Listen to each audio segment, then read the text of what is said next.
मेरा इस दुनिया में एक ड्रैगन के अंडे के रूप में पुनर्जन्म हुआ। कोई आम अंडा नहीं, बल्कि एक दुर्लभ डबल योक वाला अंडा जिससे जुड़वा बच्चे निकल सकते थे। मुझे लगा था कि जैसे ही मैं अंडे से निकलूंगा मैं दुनिया के शिखर पर खड़ा हूंगा, लेकिन इसके बजाय मेरे माता पिता ने मुझे परिवार से निकाल दिया और दुनिया के सबसे खतरनाक मॉन्स्टर डंजन में अकेला छोड़ दिया। ड्रैगन क्लैन की परंपरा है कि एक झुंड से सिर्फ एक ही बच्चे को पाला जाता है। अगर एक से ज्यादा अंडे दिए जाते हैं तो कमजोर वाले को खा लिया जाता है। हर तरह से मेरी काबिलियत मेरे बड़े भाई बहनों से कम थी, इसलिए मैं वो बन गया जिसे उन्होंने फेंक दिया।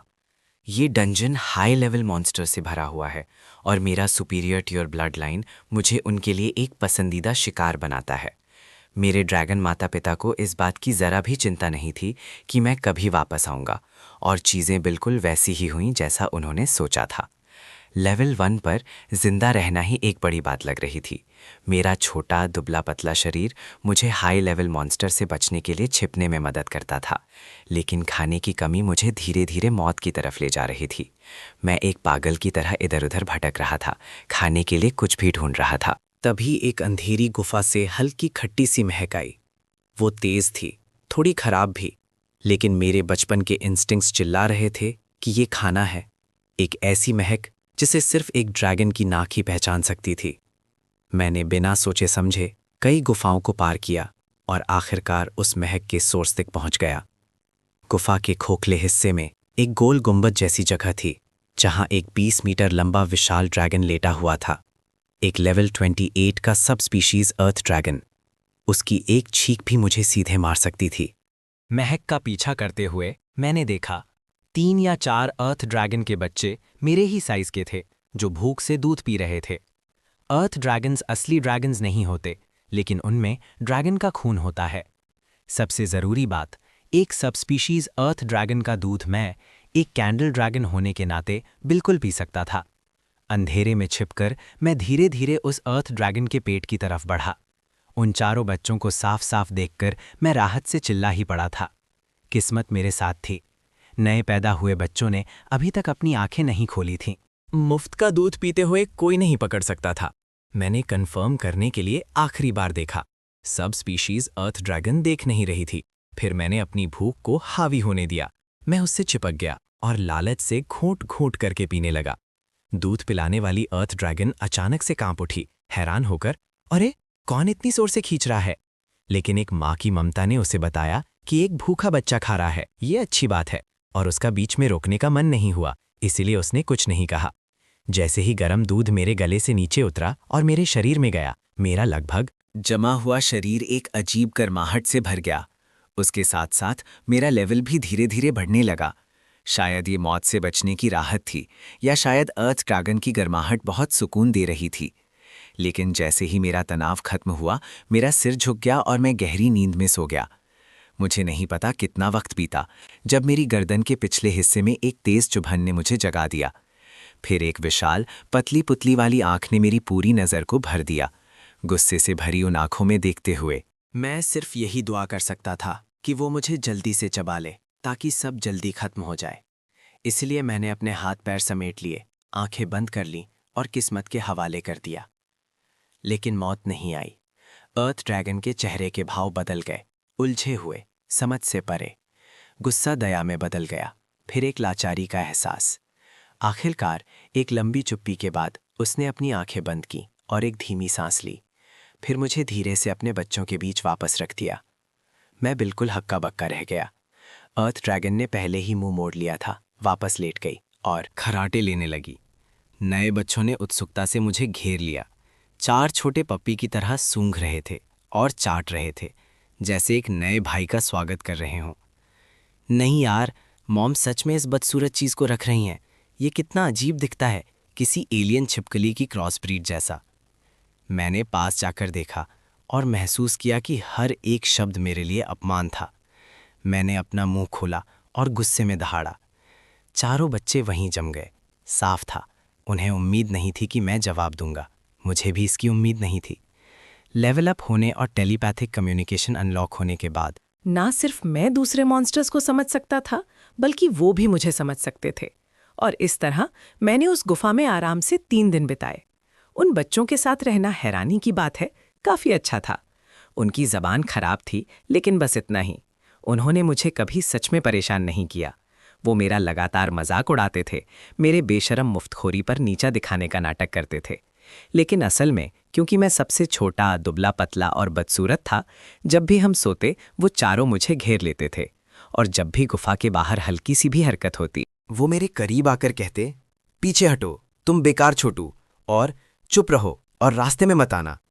लेकिन उनके काम कुछ और ही कहते थे। वो मेरी एक बाहरी की रक्षा कर रहे थे। मैंने चुपके से उनके स्टार्ट स्कैन किए थे। वो मुझसे बहुत नीचे थे, लेकिन मैंने कभी जाहिर नहीं होने दिया। एक दुर्लभ सुपीरियर टियर मॉन्स्टर होने के नाते मेरा लेवल उनसे बहुत तेजी से बढ़ा। उन कुछ दिनों में मैं लेवल 9 तक पहुंच गया था। चारों अर्थ ड्रैगन के बच्चे सिर्फ लेवल 4 के थे। आफ्टर 3 डेज मैं सच में अर्थ ड्रैगन परिवार को अपना ही मानने लगा था। कम से कम मेरे बुरे जन्म देने वाले माता पिता से 1000 गुना बेहतर। बस एक अफसोस था कि मैंने कभी अर्थ ड्रैगन माँ से बात नहीं की थी, और जब भी मैंने उसे हेलो कहने की कोशिश की, वो बस एक पल के लिए देखती और कभी जवाब नहीं देती थी। मुझे लगा कि ये शांति भरे दिन ऐसे ही चलते रहेंगे, लेकिन अगली ही सुबह एक लेवल 35 का सबस्पीशीज कोडो बीस्ट उस शांति को तोड़ते हुए गुफा में घुस आया। उसकी 4 खून से भरी आंख उन 4 अर्थ ड्रैगन के बच्चों पर टिकी हुई थी। वो साफ तौर पर भूख से पागल हो रहा था। अर्थ ड्रैगन ने तुरंत प्रतिक्रिया दी, बच्चों को अपनी पूंछ से गुफा के कोने में धकेल दिया, फिर उनके और कोडो बीस्ट के बीच खड़ी हो गई। दोनों आमने सामने हुए और कुछ ही सेकंड्स में लड़ाई शुरू हो गई। लेकिन एक कोडो बीस्ट के खिलाफ, जो उससे लेवल में ज्यादा था, अर्थ ड्रैगन को कदम कदम पीछे हटना पड़ा, और अपने आप को और अपने 4 बच्चों को बचाने की आखिरी कोशिश में उस जानवर का मोटा नाक वाला सींग सीधे उसकी छाती के आर पार हो गया। इसके बावजूद अर्थ ड्रैगन ने अपने पिछले पैर जमीन में गड़ा दिए, छाती पूरी तरह से छिदने के बाद भी, और कोडो बीस्ट को 1 इंच भी आगे नहीं बढ़ने दिया। उसके पंजे कोडो बीस्ट की गर्दन के चारों तरफ लोहे की तरह जकड़ गए।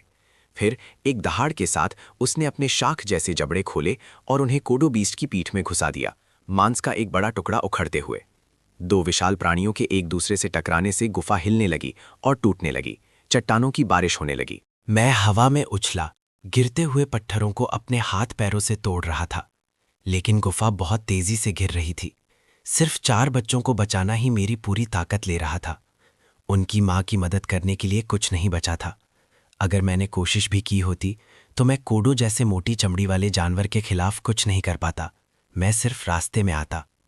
अचानक कोडो बीस्ट जोश में आगे बढ़ा और अर्थ ड्रैगन की छाती में धंसा हुआ मोटा सींग जबरदस्त टक्कर से टूट गया। उसकी छाती का फटना उसे असहनीय दर्द दे रहा था।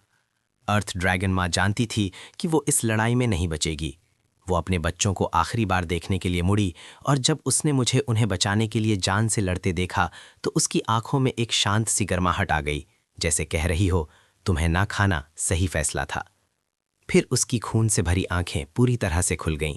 उसने अपनी आखिरी ताकत इकट्ठी की और कोडो बीस्ट की खोपड़ी के ठीक पीछे सिर से टक्कर मारी। टक्कर जमीन हिला देने वाली थी। उसकी अपनी खोपड़ी अंदर धंस गई। उसका जबड़ा टुकड़े टुकड़े हो गया। मोटी खाल वाला कोडो बीस्ट भी सर के पीछे हुए इस आत्मघाती हमले को सह नहीं पाया। उसकी खोपड़ी एक भयानक आवाज के साथ अंदर धंस गई। दोनों विशाल जानवरों ने दर्द भरी चीखें मारी और जमीन पर गिर गए। जैसे ही लड़ाई खत्म हुई, गुफा का गिरना रुक गया। मैंने खुद को बाहर निकाला और अर्थ ड्रैगन के पास भागा, लेकिन उसकी लगभग टूटी हुई खोपड़ी ने मुझे सब कुछ बता दिया। वो जा चुकी थी। मेरे बच्चे, क्या मेरे बच्चे ठीक हैं? वो उसकी पहली बार थी जब मैंने अर्थ ड्रैगन मदर को सुना था। उसकी जिंदगी अब बस एक टिमटिमाती लौ जैसी थी, और उसका टूटा हुआ जबड़ा हर शब्द को एक संघर्ष बना रहा था। उसके सवाल का सामना करते हुए मैंने अपने सीने में उठ रहे दोष को दबाने की कोशिश की, क्योंकि उसके चारों बच्चे मर चुके थे। हर एक गिरते हुए पत्थरों के नीचे दब गया था। बहुत सारे पत्थर थे, और मैंने कितनी भी कोशिश की हो, मैं उन सबको नहीं रोक सकता था। अर्थ ड्रैगन के आखिरी हेडबट ने एक बड़ा कोलैप्स शुरू कर दिया था, और जबकि मैं मुश्किल से जिंदा बच निकला, वो 4 बच्चे जो दिन हमने साथ बिताए थे अब भी मेरे दिमाग में साफ थे, और मैं उन्हें पहले ही अपने भाई बहन मानने लगा था।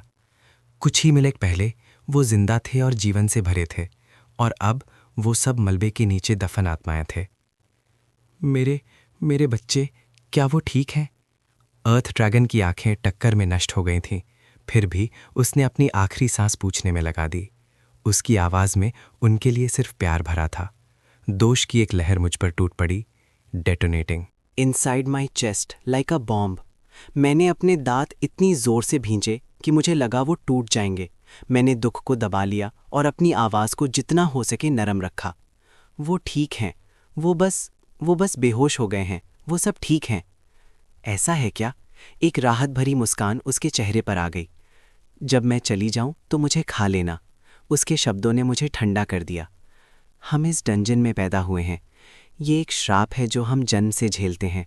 कुछ भी बर्बाद नहीं किया जा सकता। ये आखिरी पोषण है जो मैं अपने बच्चों को दे सकती हूँ। मुझे नहीं पता कि तुम जैसा सुपीरियर टियर मॉन्स्टर यहाँ कैसे आ गया, लेकिन तुम्हें पनाह देने के बदले मैं तुमसे अपने बच्चों का ख्याल रखने के लिए कह रही हूँ। उसका कांपता हुआ शरीर और कुछ कहने से पहले ही जवाब दे गया, और एक आखिरी सांस के साथ उसके अंदर से जीवन पूरी तरह से चला गया। अंत में भी उसके चेहरे पर एक माँ की शांत खुशी थी, जो मानती थी कि उसके बच्चे सुरक्षित हैं। वो शांति से चली गई। खून मेरे पैरों के नीचे जमीन में समा गया और गुफा में मौत जैसी खामोशी छा गई। मेरा मुंह खुला का खुला रह गया, लेकिन मैं रो भी नहीं सकता था। चिल्लाने से सिर्फ और मॉन्स्टर्स आते, लेकिन मेरा सीना ऐसा लग रहा था जैसे पत्थर के नीचे को चल रहा हो। जिस सब स्पीशीज अर्थ ड्रैगन ने मुझे अपनाया था, जिन 4 बच्चों के साथ मैं रहा और सोया था, वो 5 एक पल में चले गए।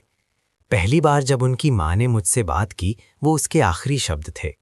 उस पल एक ऐसी लाचारी जो मैंने पहले कभी महसूस नहीं की थी, मुझ पर बाढ़ की तरह टूट पड़ी। लेकिन सच्चाई ने मुझे दुख मनाने का समय नहीं दिया। एक गरजती हुई दहाड़ ने हवा को चीर दिया और सब स्पीशीज कोडो बीस्ट, जिसे मर जाना चाहिए था, लड़खड़ाते हुए अपने पैरों पर वापस खड़ा हो गया। उसकी धसी हुई खोपड़ी अभी भी खुली थी।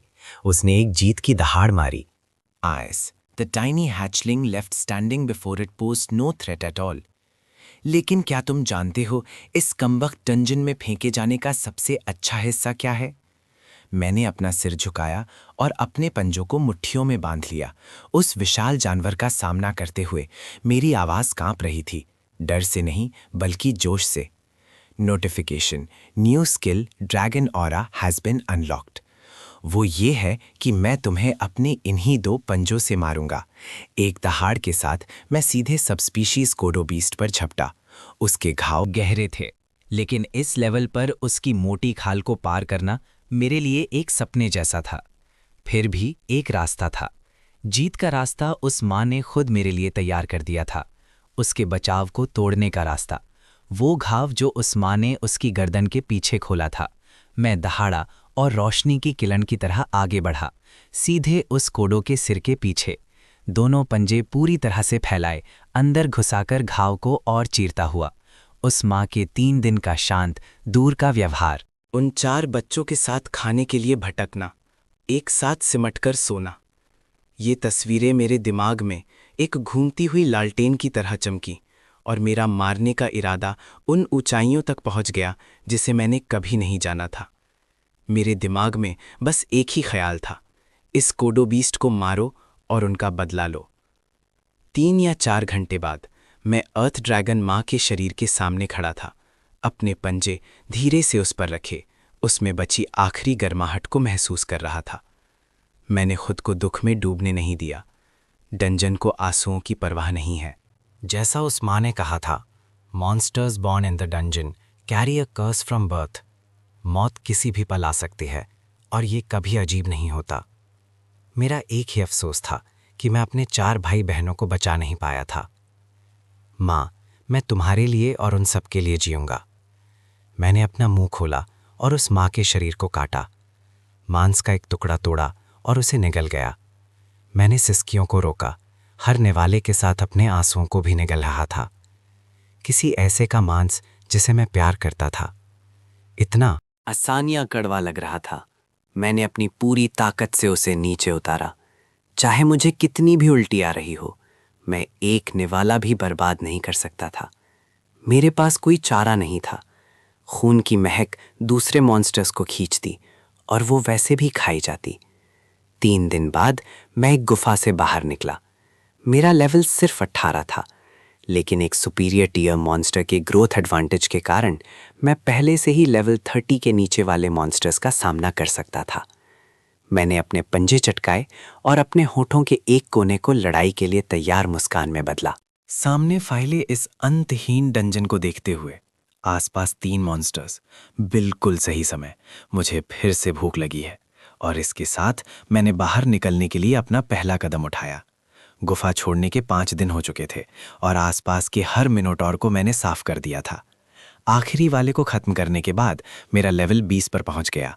डिंग, नोटिस, करंट लेवल कैप तक पहुंच गए हैं। एक्सपीरियंस गेन रुका हुआ है। लेवल लिमिट बढ़ाने के लिए कृपया एक एवोल्यूशन पाथ चुनें। Ascending candle. ड्रैगन एक यंग कैंडल ड्रैगन के लिए स्टैंडर्ड एवोल्यूशन, जिससे माना कैपेसिटी बढ़ जाती है। माइनर कैंडल ड्रैगन एक जनरल पर्पस एवोल्यूशन, जिससे सेंसेस तेज और रिफ्लेक्सेस फास्ट हो जाते हैं। डिग्रेडेड कैंडल ड्रैगन एक अनकन्वेंशनल एवोल्यूशन पाथ है। मुश्किल हालातों में कुछ समय तक जिंदा रहने के बाद अनलॉक होता है। इससे वाइटैलिटी और एजिलिटी तो बढ़ती है, लेकिन माना कैपेसिटी और फिजिकल ग्रोथ लिमिट हो जाती है। पॉपअप को देखकर मैं पैटर्न समझ गया। हर 20 लेवल्स पर एक टियर आता है। ऊपर जाने के लिए एवोल्यूशन जरूरी है। लेकिन जैसे ही मैं अपने ऑप्शंस के बारे में सोच रहा था, ऑप्शंस, पीछे से एक जबरदस्त प्रेशर मुझ पर पड़ा। मेरी जिंदा रहने की हर इंस्टिंक्ट पूरी तरह अलर्ट हो गई। मैंने आसपास देखा और ना जाने कब मेरे बिना ध्यान दिए कम से कम 20 सब स्पीशीज कॉटो बीस्ट ने मुझे घेर लिया था और उनके पीछे एक विशाल कॉटो आगे बढ़ा। उसका पूरा शरीर खून की तरह लाल, एक कॉम्बैट स्पेशलाइज सब स्पीशीज कॉटो beast leader, level 88, type rare, near mid tier monster. ये स्टैट्स देखकर मेरी रूह कांप गई। ये साजिश साफ साफ दिख रही थी।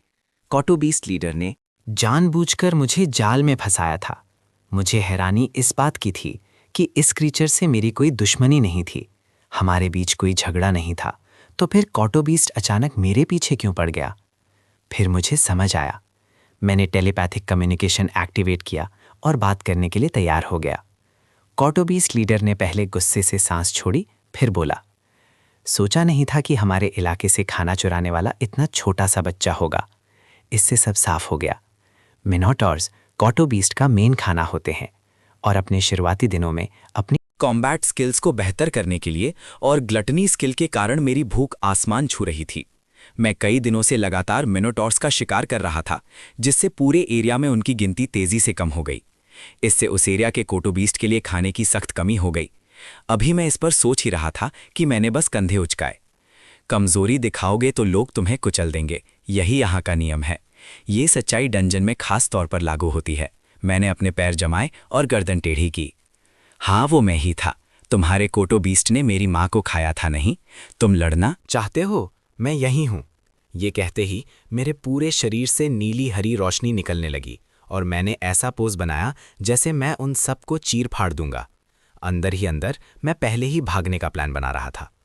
कॉटो बीस्ट लीडर को बिल्कुल उम्मीद नहीं थी कि एक छोटा सा जीव जो उसके एक दांत तक नहीं पहुंचता इतना घीट होगा। उसने दहाड़ मारी, आगे बढ़ा और ग्राउंड श्रिंक स्किल एक्टिवेट की। वो विशाल जीव गायब होकर अगले ही पल ठीक मेरे सामने आ गया, जैसे उसने टेलीपोर्ट किया हो।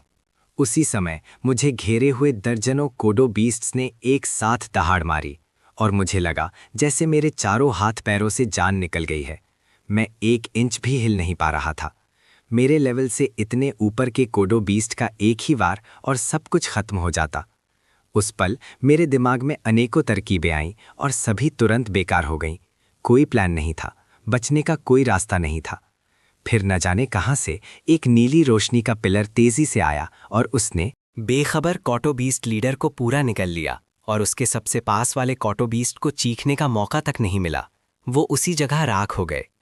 जैसे ही वो झुलसा देने वाली लहर शांत हुई, दूर से कदमों की एक आवाज गूंजी। ऐसा लग रहा था जैसे किसी पहाड़ के पैर निकल आए हों। हर कदम से जमीन में तेज झटके लग रहे थे। मेरी हर इंस्टिंक्ट एक ही लाल अलार्म बजा रही थी, मैं मर जाऊंगा।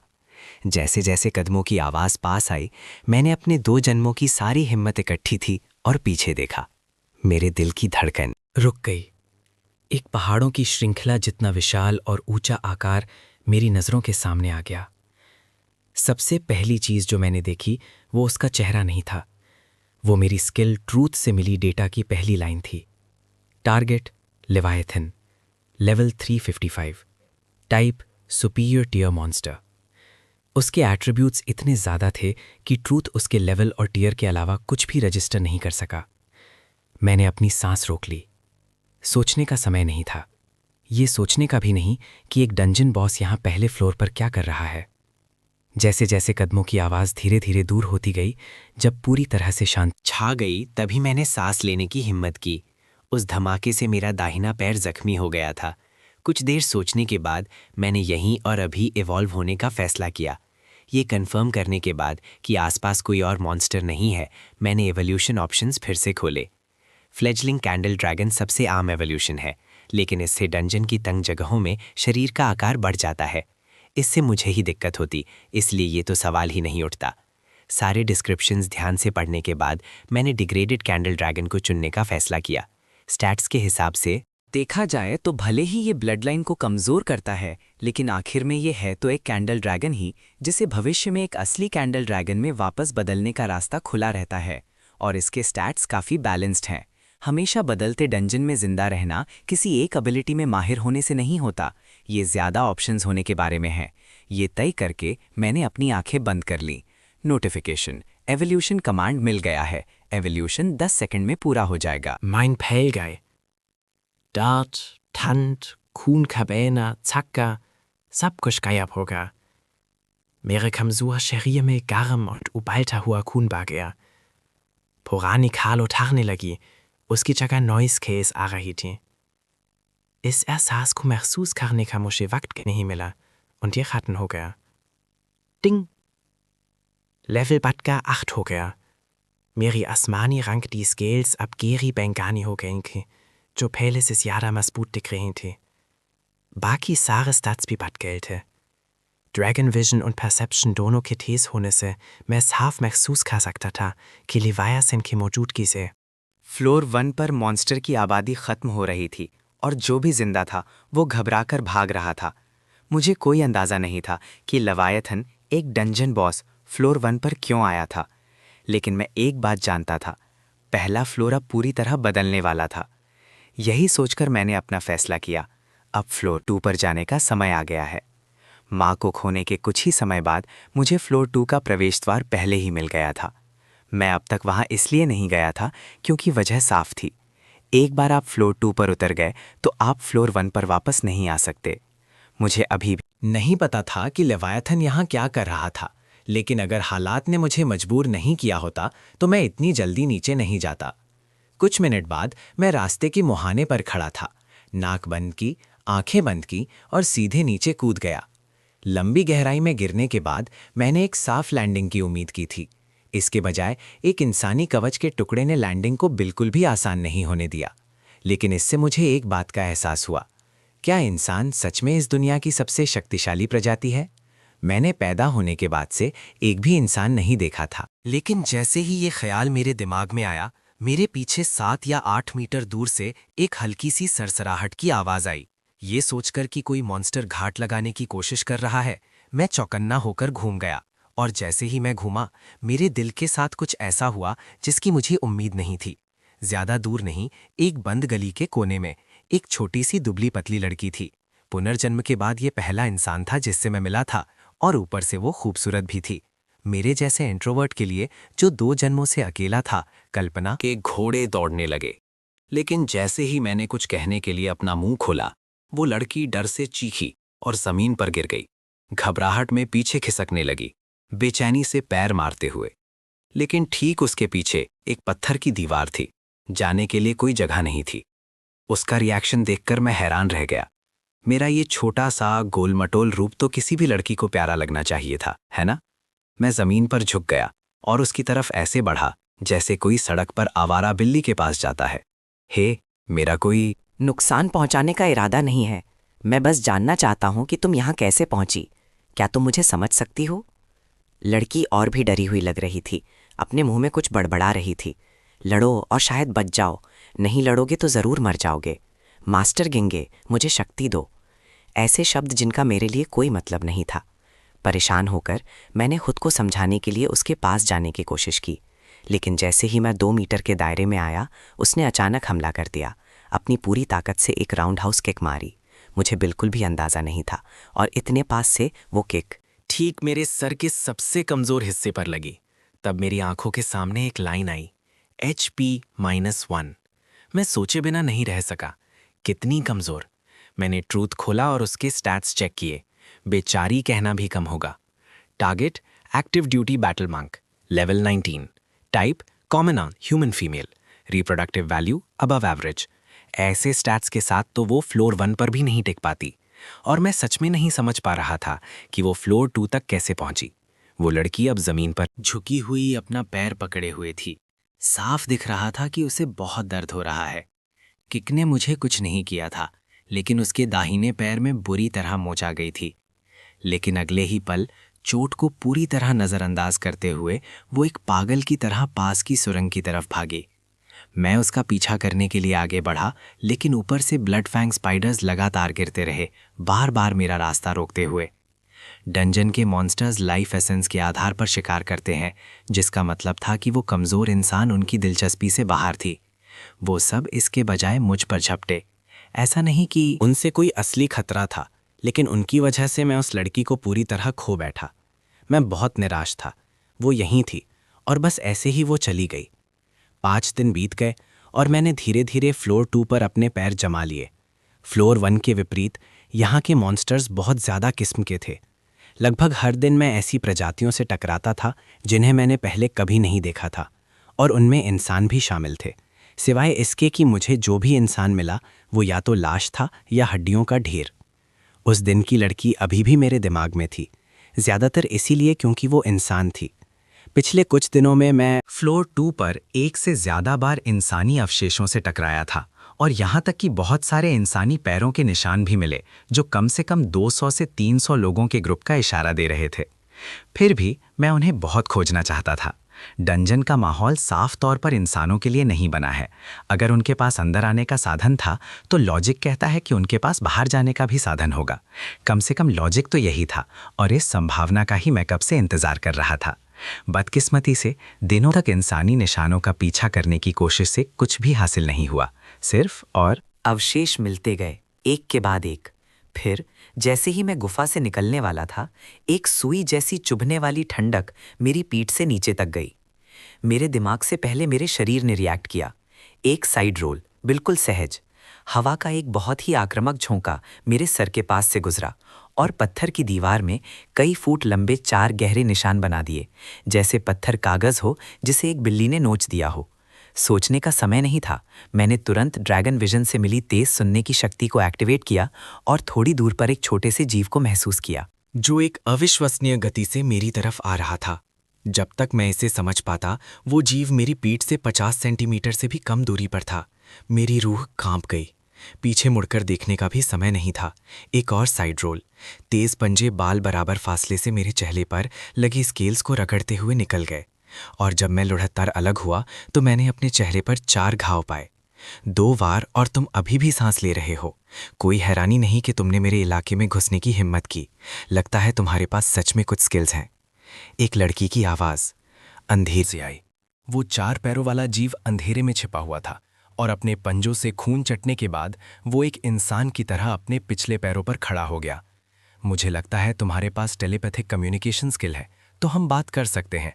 लेकिन चाहे जो भी हो, तुम मेरे इलाके में आए हो, तो जिंदा बाहर जाने की उम्मीद मत करना। मैं आओ।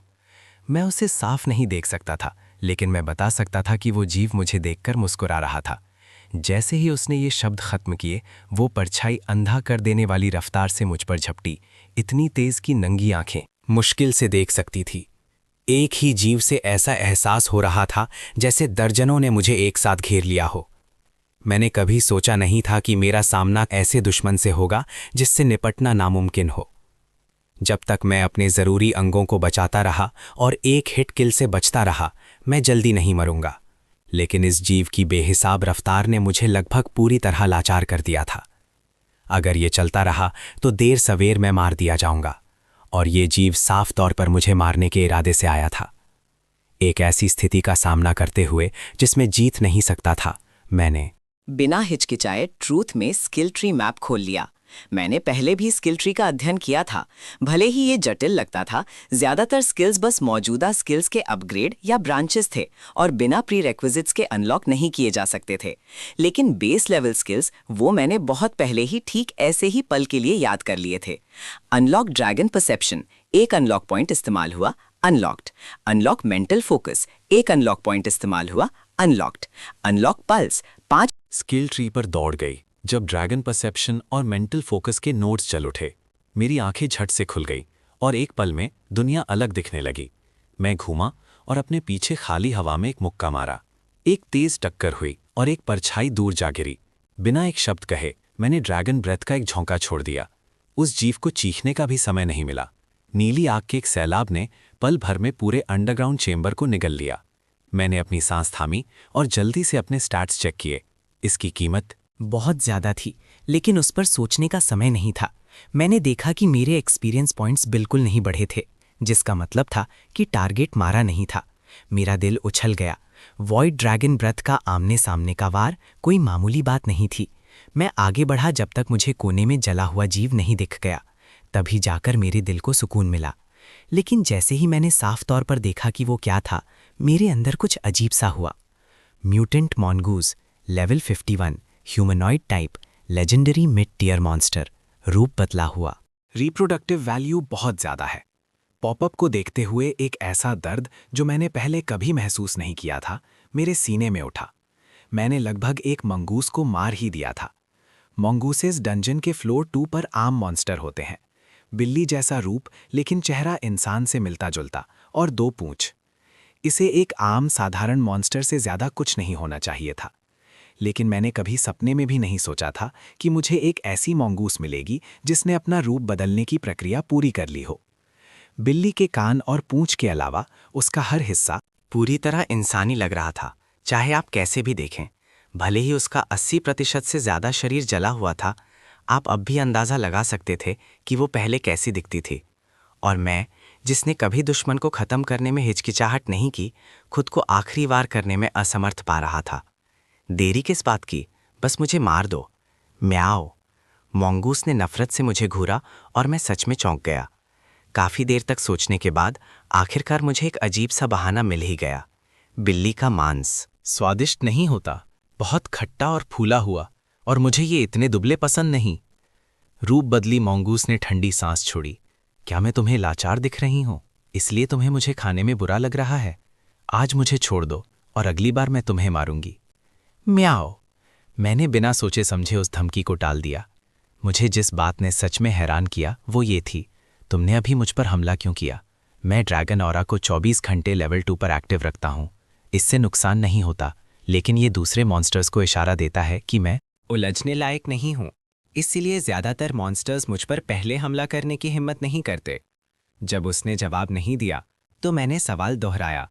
इस बार मेरी आवाज़ में थोड़ी सख्ती थी। लड़की के रूप वाली मंगूज ने मुझे घूरा। साफ था कि वो जवाब नहीं देना चाहती। तुम मेरे इलाके में आए और फिर तुमने मेरे इलाके में ही पेशाब किया। मैं और किस पर हमला करती? मैंने पलक झपकाई, ये सोचते हुए कि मैं इस गुफा में पहले आया ही क्यों था। हाँ, मैं वही कर रहा था। बिल्ली जाति के जीवों में अपने इलाके को लेकर सच में बहुत तेजी होती है, लेकिन ये तो डंजन था। क्या बाहर के जानवरों की प्रवृत्तियां यहाँ सच में काम करती हैं? और सबसे जरूरी बात, मादा बिल्लियों में भी इलाके को लेकर इंस्टिंक्ट होती है। ये सब इतनी मामूली बात पर। मामूली? तुम इतने शक्तिशाली हो, तुम्हें फ्लोर 2 पर एक डोमिनेंट टियर मॉन्स्टर का दर्जा मिलना चाहिए, और तुम्हें इतनी मामूली बात भी नहीं पता। म्याओ। असल में मुझे डंजन में 1 महीने से भी कम हुआ है। क्या? नामुमकिन। बाहर की दुनिया बहुत बेहतर है। जंगलों में आज़ादी से घूमने को मिलता है। कुछ को तो इंसान सवारी के लिए भी चुनते हैं, फिर कभी खाने की चिंता नहीं होती। क्यों? कोई ऐसी घटिया जगह पर आएगा? म्याओ। क्या सच में बाहर इतना अच्छा है? मंगूस की बातों से मुझे हंसी आ गई। जंगली वन के मॉन्स्टर्स शायद कभी भूखे ना रहें, लेकिन डंजन के कठोर अनुभव के बिना जब इंसान उन पर हमला करते हैं तो वो बिल्कुल लाचार हो जाते हैं। और जहाँ तक किसी की सवारी बनने की बात है, शायद कुछ इंसान अपनी सवारियों का ध्यान रखते होंगे, लेकिन ज़्यादातर के लिए इसका मतलब है आज़ादी छिन जाना और बिना किसी दया के उनका इस्तेमाल होना।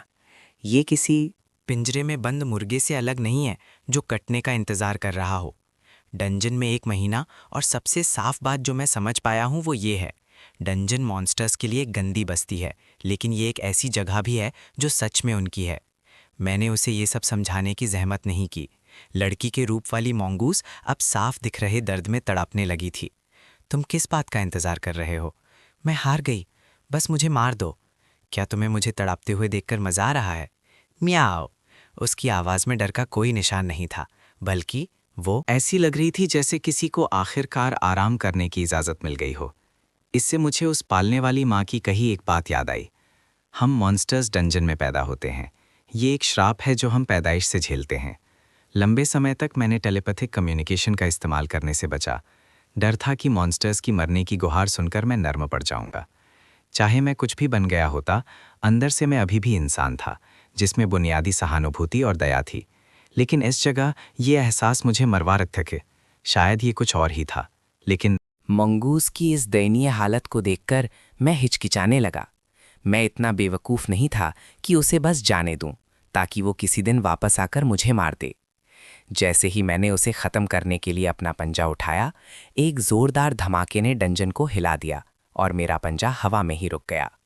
फिर डंजन का पूरा दूसरा फ्लोर ज़ोर से हिलने लगा, जैसे दुनिया अपनी धुरी से हट रही हो। वो इंसान फिर से शुरू हो गए। उन्हें सच में मरने का शौक है। मॉन्गूस की बातों ने मेरे अंदर एक उत्साह जगा दिया। मैंने तुरंत पूछा, कौन से इंसान? कुछ समय पहले इंसानों ने डंजन को साफ करने की एक और कोशिश की, और फ्लोर 2 के बॉस ने उन्हें फिर से बुरी तरह कुचल दिया। मियाओ। कुछ जो लीडर जैसे दिख रहे थे, ग्रुप के सबसे यंग मेंबर्स के साथ भाग गए। बाकी मजबूत लोग पीछे रह गए, फ्लोर 2 पर फंसे हुए। वो तब से फ्लोर 2 से बाहर निकलने की कोशिश कर रहे हैं, लेकिन वो बॉस को कैसे हरा सकते हैं? मियाओ। हर कोशिश में उनके और लोग मारे गए। इतना बड़ा झटका। हाय, शायद वो सब मिलकर आखिरी निराश कोशिश कर रहे हैं। बस कुछ ही वाक्यों में उसने कई ऐसे शब्द कह दिए थे जिनकी मुझे सबसे ज्यादा परवाह थी। जैसे ही मैं और गहराई में जाने वाला था, मेरे पास की पत्थर की दीवार अंदर की तरफ फट गई और एक सुंदर नौजवान सोने की एक बड़ी तलवार पकड़े हुए अंदर घुसा। मेरा पहला जिंदा इंसान झटका मुझे तुरंत लगा। उस नौजवान ने मुझे और मॉन्गूस को उसी पल देख लिया और उसका चेहरा जम गया और उसने तुरंत उस छेद की तरफ चीखा जहां से वो घुसा था। कैप्टन, यहाँ! मॉन्स्टर्स हैं, मैं उन्हें संभाल लूंगा। आप बॉस पर ध्यान दो, मॉन्स्टर्स को मुझ पर छोड़ दो। इसके साथ वो एक ऐसी मुद्रा में आ गया जिससे साफ था कि हम में से एक ही बचकर जाएगा। उसकी आंखों में जल रही नफरत ने मुझे सच में उलझन में डाल दिया। मैंने समझाने के लिए मुश्किल से अपना मुंह खोला था। जब नौजवान ने मुझे बोलते हुए सुना तो शांत होने के बजाय वो और भी जोश में आ गया। उसके माथे पर ठंडा पसीना आ गया और वो बड़बड़ाने लगा। एक मिथिक टियर का यंग मॉन्स्टर, अगर हम इसे यहाँ नहीं निपटते, अगली बार जब हम इस फ्लोर पर आएंगे तो हमें 2 का सामना करना पड़ेगा। हम जिंदा नहीं बच पाएंगे। हमारे बाद आने वालों के लिए मुझे इसे यहीं रोकना होगा, भले ही इसके लिए मेरी जान चली जाए। मेरे दिमाग में निराशा का तूफान आ गया। क्या तुम अभी सीरियस हो? वो छोटा सा मोनोलॉग तो दिल को छू गया। मेरी आंखों में तो आंसू आ गए। हे, क्या तुम मेरी बात सुन भी रहे हो? नौजवान की बड़ी तलवार से एक तेज आवाज आई और उसके शरीर के हर रोम से एक उफान भरी जबरदस्त लड़ाई की इच्छा निकलने लगी। उससे निकलने वाली एनर्जी पल भर में 10 गुना बढ़ गई। फिर वो एक कमान से छोड़े गए तीर की तरह आगे बढ़ा। पलक छपकते ही दूरी तय कर ली। Target holy knight, level 32, 1 class advancement type, elite tier human. उसके ज़्यादातर स्टैट्स मेरे से बेहतर हैं। पूरी ताकत पर मेरे स्किल एडवांटेजेस ने उसे आसानी से हरा दिया होता, लेकिन मैं जख्मी था और सीधा मुकाबला करना संभव नहीं था। इसके अलावा मेरा एक इंसान से लड़ने का कोई इरादा नहीं था। जिन 2 सेकंड में मैं हिचकिचाया, मैंने आने वाली वहां से बचकर मॉन्गूस को उसकी गर्दन से पकड़ा, उसे अपने कंधे पर उठाया और बॉस और उस नौजवान से सबसे दूर दिशा में तेजी से भागा। मॉन्गूस को साफ तौर पर इसकी उम्मीद नहीं थी। एक पल वो जमीन पर थी, अगले ही पल उसे बिना किसी वजह के उठा लिया गया था। तुम क्या कर रहे हो म्याओ? मैं तुम्हें इससे बचने नहीं दूंगी। होश खो चुकी मॉन्गूस ने मेरे नंगे सिर पर काटा और पंजे मारे। चुप रहो, मैं गुर्राया, फिर ऊपर हाथ बढ़ाकर उसकी गर्दन की खाल पकड़ ली। मंगूस का चेहरा तुरंत लाल हो गया।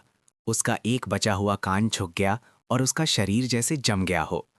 नौजवान पहले से ही मुझ पर हावी था। सोने की तलवार के वारों की बारिश हो रही थी। मैं एक तरफ बच गया और अंदर ही अंदर गुस्से से उबल रहा था। अगर मैं पूरी ताकत में होता तो तुम जैसा कोई मामूली इंसान मेरा पीछा नहीं कर रहा होता। थक हार कर मेरे पास चुपचाप अपना घमंड निकलने और अपनी आखिरी बूंद तक एनर्जी के साथ भागने के अलावा कोई चारा नहीं था। और इस तरह पीछा शुरू हुआ, इंसान और ड्रैगन एक दूसरे के पीछे। रोशनी की 2 लकीरें डंजन से गुजरती हुई एक भयानक पीछे पीछे में बंधी हुई। मैंने सोचा था कि वो नौजवान थोड़ी देर बाद हार मान लेगा, लेकिन 2.5 घंटे तक लगातार पीछा करने के बाद भले ही वो साफ तौर पर थक चुका था, उसने हार नहीं मानी। अब मैं सच में गुस्से में था। अगर चीजें ऐसे ही चलती रहीं तो अगला वार उसका आखिरी और सबसे खतरनाक होगा। अगर वो अब पीछे हट जाता तो मैं बस चला जाता और अपनी मेहनत बचा लेता, लेकिन अगर उसने सब कुछ एक ही वार में झोंकने की हिम्मत की तो मैं उसका सर जरूर फोड़ देता। जैसा कि होना था, जैसे ही मैंने ये फैसला किया, ये देखने का इंतजार करते हुए कि वो नौजवान क्या करेगा, उसने एक ललकार भरी। उसके शरीर की हर नस एक साथ फट गई। उसने अपनी लड़ाई की इच्छा की आखिरी बूंद तक सोने की बड़ी तलवार में डाल दी। नौजवान के आखिरी सब कुछ निगल लेने वाले वार का सामना करते हुए मैंने एक थकी हुई सांस छोड़ी। Unlock invincibility. 5 अनलॉक पॉइंट्स इस्तेमाल हुए। Skill invincibility level 1 unlocked. उस पल में मैं एक तोले का गोला बन गया, सीधे तलवार की रोशनी के रास्ते में। एक ही झटके में तलवार की रोशनी चावल के कागज की तरह टूट गई। उसमें एक घुमावदार छेद हो गया। वो नौजवान कभी अंदाजा नहीं लगा सकता था कि जिस जीव का वो अभी पीछा कर रहा था वो अचानक मुड़कर उस पर सीधा हमला कर देगा। ये तो छोड़ ही दो कि उसकी लड़ाई की इच्छा और मना से भरा वार इतनी आसानी से तोड़ा जा सकता है, लेकिन उसके पास इस सब को समझने का समय नहीं बचा था। एक टक्कर की आवाज़, मेरा सख्त सिर नौजवान के पेट में पूरी ताकत से लगा और उसने एक दर्दनाक चीख मारी। उसका शरीर एक चक्री की तरह घूमता हुआ पीछे की तरफ उड़ा, एक के बाद एक दर्जनों मोटे पत्थर के खंभों को तोड़ता हुआ, जब तक कि आखिर में वो एक पत्थर की दीवार से टकराकर रुक नहीं गया। जब इनविंसिबिलिटी खत्म हुई, मैं पूरी तरह से गिर गया। मेरा शरीर जमीन में मिल सा गया। मुझे लगा कि आखिरकार मैं सांस ले पाऊंगा, लेकिन लेवल अप नोटिफिकेशंस की एक झाड़ी ने मुझे मार दिया और मेरा सिर फिर से घुमा दिया। इवॉल्व होने के बाद से हर लेवल के लिए ज़रूरी एक्सपीरियंस आसान छू गया था और मल्टीप्लायर्स हद से ज़्यादा बढ़ गए थे। बहुत समय हो गया था जब मैंने लगातार कई लेवल अप्स देखे थे। इस इंसान की लड़ाई की शक्ति लगभग एक कॉर्टू बीस्ट के बराबर थी, और फिर भी इस कमज़ोर समझे जाने वाले इंसान ने मुझे एक ही झटके में 6 लेवल ऊपर पहुंचा दिया था। पोस्ट एवोल्यूशन लेवल 11 से सीधे लेवल 17 तक, लगभग 12,000 एक्सपीरियंस टोटल। ऐसा लग रहा था जैसे सिस्टम मुझे इंसानों को मारने के लिए प्रोत्साहित कर रहा हो। टिंग, main quest unlock, floor 2 boss Medusa's head को हराओ, क्वेस्ट रिवॉर्ड 50 अनलॉक पॉइंट्स। उस नोटिफिकेशन ने मुझे सीधा खड़ा कर दिया। हर चीज से बचने के बाद, हर मौत के करीब की लड़ाई से निकलने के बाद, जो 5 पॉइंट्स मैंने अभी कमाए थे, उन्हें मिलाकर मैंने कुल 35 अनलॉक पॉइंट्स इकट्ठे किए थे, और ये एक अकेला क्वेस्ट 50 दे रहा था। तभी पीछे से मोंगूस की आवाज आई। मैं घूमा। वो मुझे ऐसे घूर रही थी जैसे वो किसी ऐसी चीज को देख रही हो जिसका अस्तित्व ही नहीं होना चाहिए। ऐसा क्यों है कि जब तुमने उस इंसान को मारा तो तुम्हारी सारी चोटें पूरी तरह से ठीक हो गईं, और तुम्हारी शक्ति अचानक इतनी ज्यादा कैसे बढ़ गई? एक ही बार में? मोंगूस साफ तौर पर हैरान थी। किसी भी आम तर्क के हिसाब से एक मॉन्स्टर की ग्रोथ किसी भी जीवित प्राणी की तरह होती है, स्थिर और धीरे धीरे। लेकिन उसके सामने इस यंग ड्रैगन ने एक ही इंसान को मारा था, और ना सिर्फ उसके घाव गायब हो गए, उसकी शक्ति पल भर में बढ़ गई थी। उसने ऐसा कुछ पहले कभी नहीं देखा था। उसके हैरान और डरे हुए सवालों का सामना करते हुए मैंने अपना चेहरा शांत रखा। तो क्या तुम यहाँ मरना चाहती हो या मेरे साथ आकर फ्लोर 2 के बॉस को मारना चाहती हो? क्या तुम पागल हो गए हो? वो फ्लोर 2 का बॉस है। वो एक ही जगह इसलिए रहती है क्योंकि वो हिल नहीं सकती। वो तीनों प्रवेश द्वारों की रक्षा करती है। फिर कुछ समझ आया? मोंगूस ने मुझे हैरानी से देखा, और एक लंबी चुप्पी के बाद उसने आखिरकार पूछा, मुझे ये मत कहना कि तुम मेडुसा के सर को मारने का प्लान बना रहे हो, सिर्फ फ्लोर 3 तक पहुंचने के लिए। म्याओ। मैंने शब्दों से जवाब नहीं दिया, बस मुस्कुराया और सिर हिलाया। मोंगूस ने अपने जले हुए घावों को नजरअंदाज किया और अपनी आवाज ऊंची की। तुम्हारी अभी की ताकत से तुम मुझे भी बिना पसीना बहाए को चल सकते हो।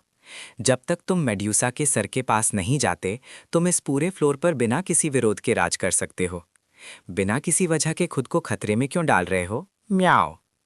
तुमने अभी कहा था कि वो इंसान फ्लोर के बॉस से इसीलिए लड़ रहे हैं क्योंकि वो डंजन से बाहर निकलने की कोशिश कर रहे हैं, है ना? जैसे ही मैंने ये शब्द कहे, मोंगूस पूरी तरह समझ गई। ये मत कहना कि तुम सच में डंजन छोड़ना चाहते हो। मैं समझदारी से मुस्कुराया, तो और गहराई में जाना ही। रास्ता है, मुझे बताओ डंजन से बाहर कैसे निकलते हैं? क्या तुम मुझे धोखा देकर बुलवाना चाहते हो म्याऊ? अगर हाँ तो क्या? तुमने पहले ही राज खोल दिया है, तो अब मुझे सब कुछ बता दो। मैं तुम्हारी मदद क्यों करूं? मोंगूस चिढ़कर बोली।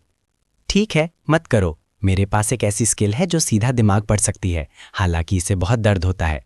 अगर तुम नहीं बताओगी तो मैं खुद जान लूंगा। मोंगूस का चेहरा पीला पड़ गया। ऐसी स्किल्स डंजन में नई नहीं है। फ्लोर 3 से आगे कुछ साइकिक टाइप मॉन्स्टर्स इन्हें यूज करते हैं। उसकी हिचकिचाहट देखकर मैंने बात आगे बढ़ाई।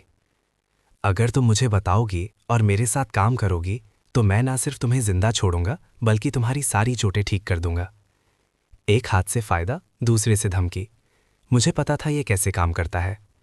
असल में मेरे पास मेमोरी एक्सट्रैक्शन स्किल थी, पर इसकी कीमत 20 अनलॉक पॉइंट्स थी। अगर मैं उन्हें बचा सकता तो ज़रूर बचाता। ये सुनकर मोंगूस के कान खड़े हो गए। थोड़ी देर चुप रहने के बाद उसने मेरी तरफ देखा। संभाल कर, पर उत्सुकता से। क्या तुम सच कह रहे हो म्याओ? मैंने अपनी छाती ठोकी। एक बार किया गया वादा वापस नहीं लिया जाता। हमारी बातचीत से मुझे पता चला कि डंजन के अंदर और बाहर आने के कई रास्ते हैं। इंसान ज्यादातर स्पेशल ट्रांसफर मैजिक यूज करते हैं, पर मॉन्स्टर्स के लिए वो जादू सीखना लगभग नामुमकिन है। जो मॉन्स्टर डंजन में फंस गया हो, उसके लिए बाहर निकलने का एक ही रास्ता है। फ्लोर 1 से लेकर फ्लोर 5 तक लड़ते हुए जाओ, और एक बार जब तुम फ्लोर 5 के फाइनल बॉस को हरा दो तो तुम डंजन छोड़कर बाहर की दुनिया में जा सकते हो। लेवियाथन की अटूट ताकत को याद करके मैं कांप उठा। तुम्हारे चेहरे के ये भाव, क्या तुमने सच में लेवियाथन को कहीं देखा है? म्याओ। मैंने हाँ में सिर हिलाया और वो सवाल पूछा जो मुझे परेशान कर रहा था। क्या तुमने नहीं कहा था कि डंजन का हर फ्लोर एक अलग जगह है, कि मॉन्स्टर्स आसानी से एक से दूसरे पर नहीं जा सकते? ये नियम लेवियाथन पर लागू नहीं होता। म्याओ। वो एक प्राचीन भगवान की सवारी था, पूरे डंजन का सबसे शक्तिशाली जीव। वो डंजन के हर फ्लोर पर आसानी से घूमता है और कोई उसे मार नहीं सकता, कोई उसे रोक नहीं सकता। म्याओ। वो डंजन में सिर्फ इसीलिए रहता है क्योंकि वो वहां रहना चाहता है। तो तुम्हारा बाहर निकलने का सपना देखा जाए तो बस एक कोरी कल्पना है। म्याओ। अपनी बात खत्म करते ही मोंगूस की सारी ताकत जैसे खत्म हो गई। वो जमीन पर गिर गई और हांफने लगी। उसके घाव बहुत गहरे थे और उसकी हेल्थ हर सेकंड कम हो रही थी। इस हिसाब से शायद 10 मिनट में उसकी सांस पूरी तरह रुक जाती। मौत के कगार पर झुलता देखकर मैंने सोचा और 4 अनलॉक पॉइंट्स हील स्किल और कॉन्डेंसेट पर लगाने का फैसला किया और मोंगूस के हर घाव को ठीक कर दिया। वो एक झटके में जमीन से उठी और अपने हाथों पैरों को हैरानी से देखने लगी। तुमने अभी क्या किया म्याओ? मैं वादा तो नहीं कर सकता कि तुम कभी डंजन से बाहर निकल पाओगी, पर मैं ये वादा करता हूँ कि इस फ्लोर पर तुम कभी भूखी या अकेली नहीं रहोगी। क्या तुम मेरे साथ आओगी? मोंगूस अभी तक उस झटके से बाहर नहीं आई थी। अपने सामने खड़े उस अजीब जीव को खाली नजरों से देखती रही। एक लंबी शांति के बाद वो आखिरकार बोली, तो तुम्हारा मतलब है कि तुम मेडूसा के सिर को मारने वाले हो? मैंने हाँ में सिर हिलाया। तुम्हारी ताकत लाजवाब है, फ्लोर 2 पर अब तक मिले किसी भी मॉन्स्टर से ज्यादा शक्तिशाली। ये सुनकर मोंगूस गर्व से फूल गई। जाहिर सी बात है, मैं आओ। इस पूरे फ्लोर पर मुझसे ज्यादा ताकतवर सिर्फ वो चुड़ैल मेडूसा ही है। मैं आओ। फिर मोंगूस की आवाज पूरी तरह बदल गई। पर मैं तुम्हारे लिए अपनी जान जोखिम में क्यों डालूं? मैं आओ। मेडूसा के सिर को मार दो और तुम बन जाओगी फ्लोर 2 की सबसे ऊपर, इस पूरे लेवल की रानी। क्या ये सुनने में अच्छा नहीं लगता? इन शब्दों पर मोंगूस के कान फड़के। उसने अपना सर नीचे किया, होंठ धीरे से बड़बड़ाए। फ्लोर की सबसे ऊपर रानी? 2 सेकंड बाद उसने अपना तमतमाता हुआ चेहरा उठाया और जवाब दिया, ठीक है, क्योंकि तुमने मेरी जान बचाई है, मैं तुम्हारी मदद करूंगी, सिर्फ इस बार। वैसे क्या तुम सच में एक ड्रैगन हो या किसी किस्म के कुत्ते हो? एक ड्रैगन? क्यों, ऐसा तो नहीं लगता। क्या तुम्हारा मतलब है मैं एक कुत्ते जैसा दिखता हूँ। हाँ, एक छोटा काला कुत्ता, गोल मटोल सा पीठ, सिर भी बिल्कुल कुत्ते जैसा। मैं आज से तुम्हें डॉग बॉय बुलाऊंगी। मैं उसे बिना कुछ बोले बस घूरता रहा। वैसे देखा जाए तो क्या तुम खुद एक कुत्ते जैसे नहीं हो? तुमने उस इंसान को मारने से पहले खूब दौड़ाया, फिर मुझे चोट पहुंचाई सिर्फ ठीक करने के लिए। खैर, तुम मुझे जो चाहे बुला सकती हो। तुम्हारा नाम क्या है? मेरा कोई नाम नहीं है। डंजन में मॉन्स्टर्स के नाम नहीं होते, उसका कोई फायदा नहीं। तो ठीक है, तुम मुझे डॉग बॉय बुलाओ, मैं तुम्हें कैट गर्ल बुलाऊंगा। मॉन्गूस की पूंछ वहीं जमीन पर जोर से बजी। ये कैट गर्ल कैसा नाम है? चलो चलते हैं। कैट गर्ल ने मेरे मटकते हुए शरीर को आगे बढ़ते देखा और हल्के से बड़बड़ाई। वैसे मेरा एक नाम है, पता है? फिर वो उछलकर मेरे पीछे पीछे चलने लगी। कुछ मिनट बाद हम फ्लोर 2 और फ्लोर 3 के बॉर्डर पर पहुंच गए। इंसानी सैनिकों को अभी भी मेडूसा के सर से लड़ते हुए देखकर मैंने इंतजार करने का फैसला किया, ताकि वो एक दूसरे को थका दें और फिर आसानी से शिकार किया जा सके। जब से मैं डंजन में आया था, मैंने ध्यान दिया था कि यहाँ के मॉन्स्टर्स को लेवलिंग अप या स्किल्स के बारे में कुछ नहीं पता। उनके लिए लेवल बढ़ना सिर्फ जिंदा रहने का नतीजा है। स्किल्स बस जिंदा रहने के औजार हैं और मारना सिर्फ पेट भरने का जरिया। तो मॉन्गूस जैसी म्यूटेंट प्रजातियों को छोड़कर ज्यादातर जानवर एक ही आसान नियम मानते हैं, जो जितना लंबा जिएगा उसका लेवल उतना ही बड़ा होगा। मेडूसा का सिर, दूसरे फ्लोर का बॉस, कम से कम 500 सालों से जिंदा है। वो हिलडुल नहीं सकती। फिर भी वो एक टॉप की तरह वहां जमी हुई है, उस रास्ते की रक्षा करते हुए जो दूसरे फ्लोर को तीसरे से जोड़ता है। दूसरे फ्लोर को जीतने की कोशिश करने वाले किसी भी इंसान और आगे बढ़ने की कोशिश करने वाले किसी भी मॉन्स्टर को उस रास्ते से गुजरना ही होगा। तो जब तक वो इस जगह पर कब्जा जमाए हुए है, शिकार खुद चलकर उसके पास आता रहेगा। उन इंसानों को बिना किसी डर के एक के बाद एक मेड्यूसा के सर पर हमला करते हुए देखना और फिर उन्हें बुरी तरह मरते हुए देखना। गिनती के हिसाब से शुरू में उनकी टोली में कम से कम तो 100 लोग रहे होंगे और अब मुश्किल से 1 दर्जन सांसें ले रहे हैं। इंसान कितने बेवकूफ होते हैं। म्याओ। उन्हें पता है वो जीत नहीं सकते, फिर भी यहां मरने आ जाते हैं। कैट गर्ल ऐसे देख रही है जैसे किसी कॉमेडी शो का मजा ले रही हो। मैं अपना चेहरा शांत रखता हूं। उनकी जान मेरे लिए कोई मायने नहीं रखती। मैं बस ये चाहता हूं कि वो और जोर लगाएं और मेडूसा की हेल्थ को ज्यादा से ज्यादा कम करें। उसके स्टैट्स सच में डरावने हैं। पूरी ताकत पर उससे भिड़ना मौत को बुलावा देना होगा। इंसानों के लगातार हमले फेल हो चुके हैं, पर मेडूसा के सिर ने सच में नुकसान उठाया है। आने वाले लंबे समय तक वो दोबारा इतनी कमज़ोर नहीं पड़ेगी और मेरा इन सभी इंसानों को मरने देने का कोई इरादा नहीं है। बचे हुए लोगों का अभी भी काम है। अब तक सिर्फ 9 इंसान बचे हैं। मैं हर सेकंड का इस्तेमाल सोचने में करता हूँ। दिमाग में तेज़ी से हर मुमकिन स्ट्रैटेजी बनाता हूँ। मेड्यूसा के सर का परसेप्शन स्टैट 8000 है। अचानक हमला करने का तो सवाल ही पैदा नहीं होता, पर आमने सामने की लड़ाई, यहाँ तक कि उसकी इस कमज़ोर हालत में भी जीतने का कोई मौका नहीं देती। आखिर में मैं अपने सारे अनलॉक पॉइंट्स कॉमेट स्ट्राइक में डालने का फैसला करता हूं, ताकि एक आखिरी खतरनाक वार से उसकी हेल्थ पूरी तरह गिरा सकूं। उसके बाद मैं उसे एक लंबी लड़ाई में थकाकर मार दूंगा। जीतने का यही एक रास्ता है। मैं अपने सारे बचे हुए अनलॉक पॉइंट्स लगा देता हूं। ये आर या पार का वक्त है। नौजवान नाइट के साथ अपनी लड़ाई, और तब से मैंने जो कुछ भी देखा है उससे मैं जानता हूं कि ये इंसान बिना किसी मौत के डर के लड़ते हैं। जब कोई रास्ता नहीं बचेगा तो वो एक आखिरी जानलेवा हमला जरूर करेंगे। जैसे ही मेरी सोच पूरी होती है, बचे हुए 9 इंसान एक दूसरे को सहारा देकर खड़े होते हैं और एक साथ दहाड़ते हैं।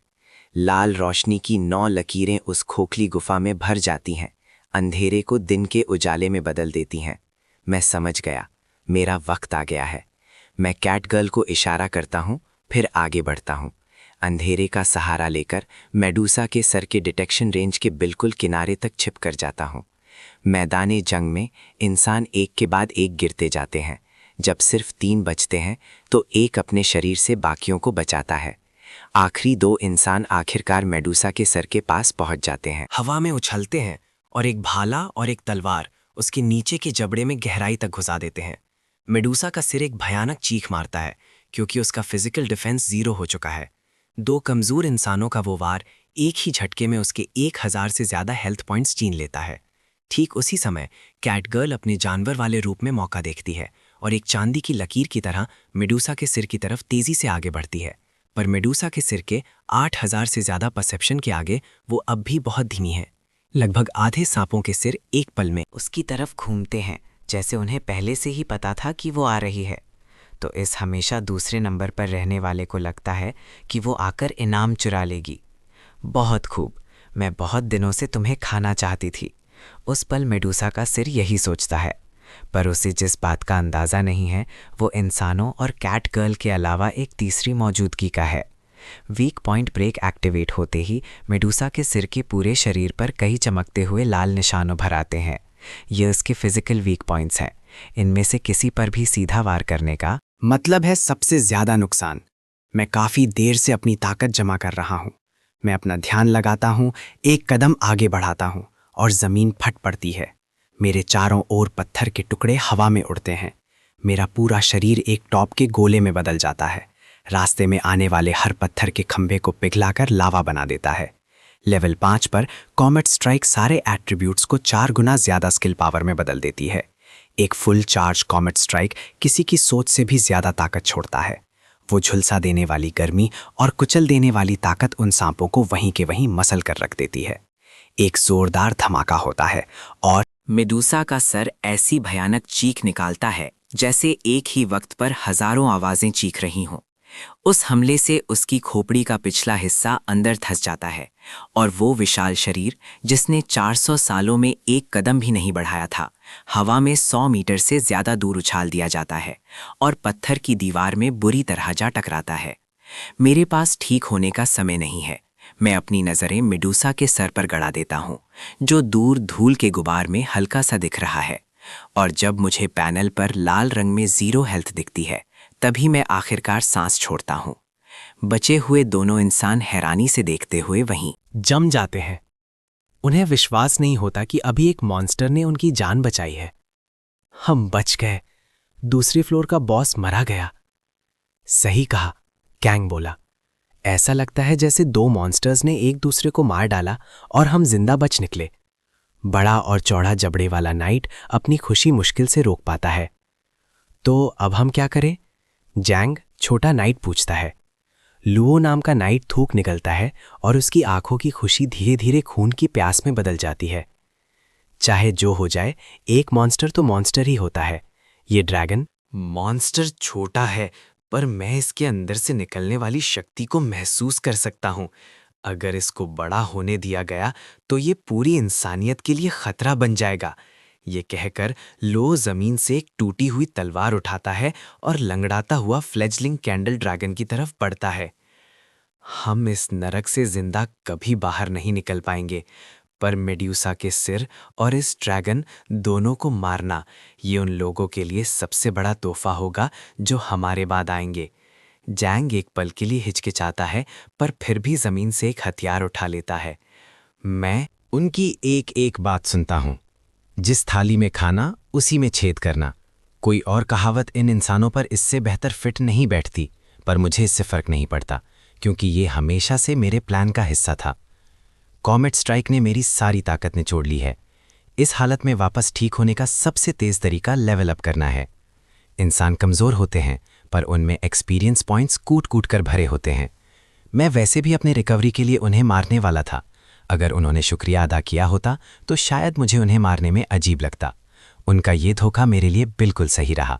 पर ठीक जैसे ही दोनों नाइट्स हमला करने आते हैं और मैं जवाबी हमले के लिए तैयार होता हूं, उसी पत्थर की दीवार से एक कान फाड़ देने वाला धमाका होता है, जिसमें कुछ देर पहले मेडूसा का सर टकराया था। वो दीवार बाहर की तरफ फटती है और एक बड़ा सा सांप लुओ को बीच से काट देता है। मैं उस सांप को तुरंत पहचान लेता हूँ।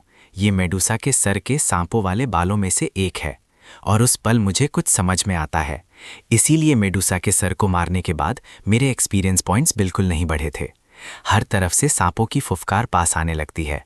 इस डंजन में बनी मेरी सर्वाइवल इंस्टिंक्ट तुरंत जाग जाती है। मेरा एक ड्रैगन का पंजा सीधा उसकी छाती के आर पार हो जाता है। लेवल अप पूरा हो गया। मेरी हालत एक पल में वापस टॉप पर आ जाती है। ये क्या हो रहा है म्याओ? क्या मेडूसा का सर पहले ही नहीं मर गया था? ये सांप अभी तक जिंदा क्यों है? मेरे सर में एक ठंडक सी दौड़ जाती है। मुझे अभी कुछ समझ आया है। हमारे साथ खेल खेला गया है। वो इंसानी खोपड़ी जैसा आकार सिर्फ एक छलावा था। असली शरीर तो वो सैकड़ों सर्पेंट डीमंस हैं जो उसके बाल बनाते हैं। वो खोपड़ी तो बस एक केंद्र है, एक नोड जो उन्हें जोड़ती और फिर से पैदा करती है। इस वक्त सैकड़ों सर्पेंट डीमंस 2 हिस्सों में बट चुके हैं। आधे मेरी तरफ आते हैं और आधे कैटगर्ल के पीछे। वो इतनी बड़ी तादाद में हैं और किसी भी पल हर दिशा से हमला कर रहे हैं। और सबसे बुरी बात, वो सैकड़ों सर्पेंट डीमंस मिलकर एक ही बॉडी माने जाते हैं। उनमें से कुछ को मार देने से कोई फर्क नहीं पड़ता, पर एक रास्ता है। मैं आराम से एक सर्पेंट डीमन को चीर कर रख देता हूँ, फिर कैटगर्ल की तरफ देखता हूँ। उसकी फुर्ती के बावजूद वो सिर्फ 5 या 6 को ही काट पाई है। मैं जानता हूँ कि अगर ऐसा ही चलता रहा तो हम धीरे धीरे ख़त्म हो जाएंगे। मैं अपनी आंखों से कैटगर्ल को पास आने का इशारा करता हूँ। इस रूप में मेडूसा के सर की लड़ाई की ताकत बहुत ज़्यादा बढ़ गई है, पर खोपड़ी जैसा वो हिस्सा ना होने के कारण उसने अपना दोबारा बनने का पावर और मैजिक रेजिस्टेंस खो दिया है। बस एक बड़ा एरिया अटैक जो सारे सर्पेंट डीमंस को एक साथ ख़त्म कर दे। मेडूसा के सर को हमेशा के लिए मारने के लिए बस इतना ही काफ़ी है। और मेरे पास ठीक वही स्किल है, वॉइड ड्रैगन ब्रेथ। ये हर ड्रैगन का सबसे शक्तिशाली हमला है जो उसे पैदाइशी मिलता है, जो आसपास की हर चीज़ को बहुत ज़्यादा नुकसान पहुंचाता है। कॉमेट स्ट्राइक के साथ मिलकर ये मेरी सारी स्टैट्स, हेल्थ और माना को अटैक पावर में बदल देता है।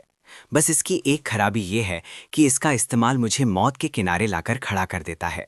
अगर मेरे पास कोई और रास्ता होता तो मैं इस हमले का इस्तेमाल कभी नहीं करता। कैटगर्ल अब मेरे पास आ चुकी है। जैसे ही वो मेरे पास आती है, मैं उसे अपने ड्रैगन पंजे से दूर ढकेल देता हूँ, क्योंकि मैं चारों तरफ से 200 से ज़्यादा सर्पेंट डीमन से घिरा हुआ था। मैं अपने पैर जमाता हूँ, एक जगह खड़ा होता हूँ और अपना जबड़ा खोलता हूँ। खुल गया। एक ही पल में नीली आग गुफा के हर कोने में फैल गई। 200 से ज़्यादा सर्पेंट डीमंस को समझने का मौका तक नहीं मिला। वो उस झुलसा देने वाली गर्मी में पूरी तरह समा गए। पर उन सांपों को जलते और बिखरते देखकर मुझे जरा भी सुकून नहीं मिला, क्योंकि जब गर्मी की वो लहर आखिरकार शांत हुई, तब भी मुझे मेडूसा की मौत से कोई एक्सपीरियंस पॉइंट नहीं मिला।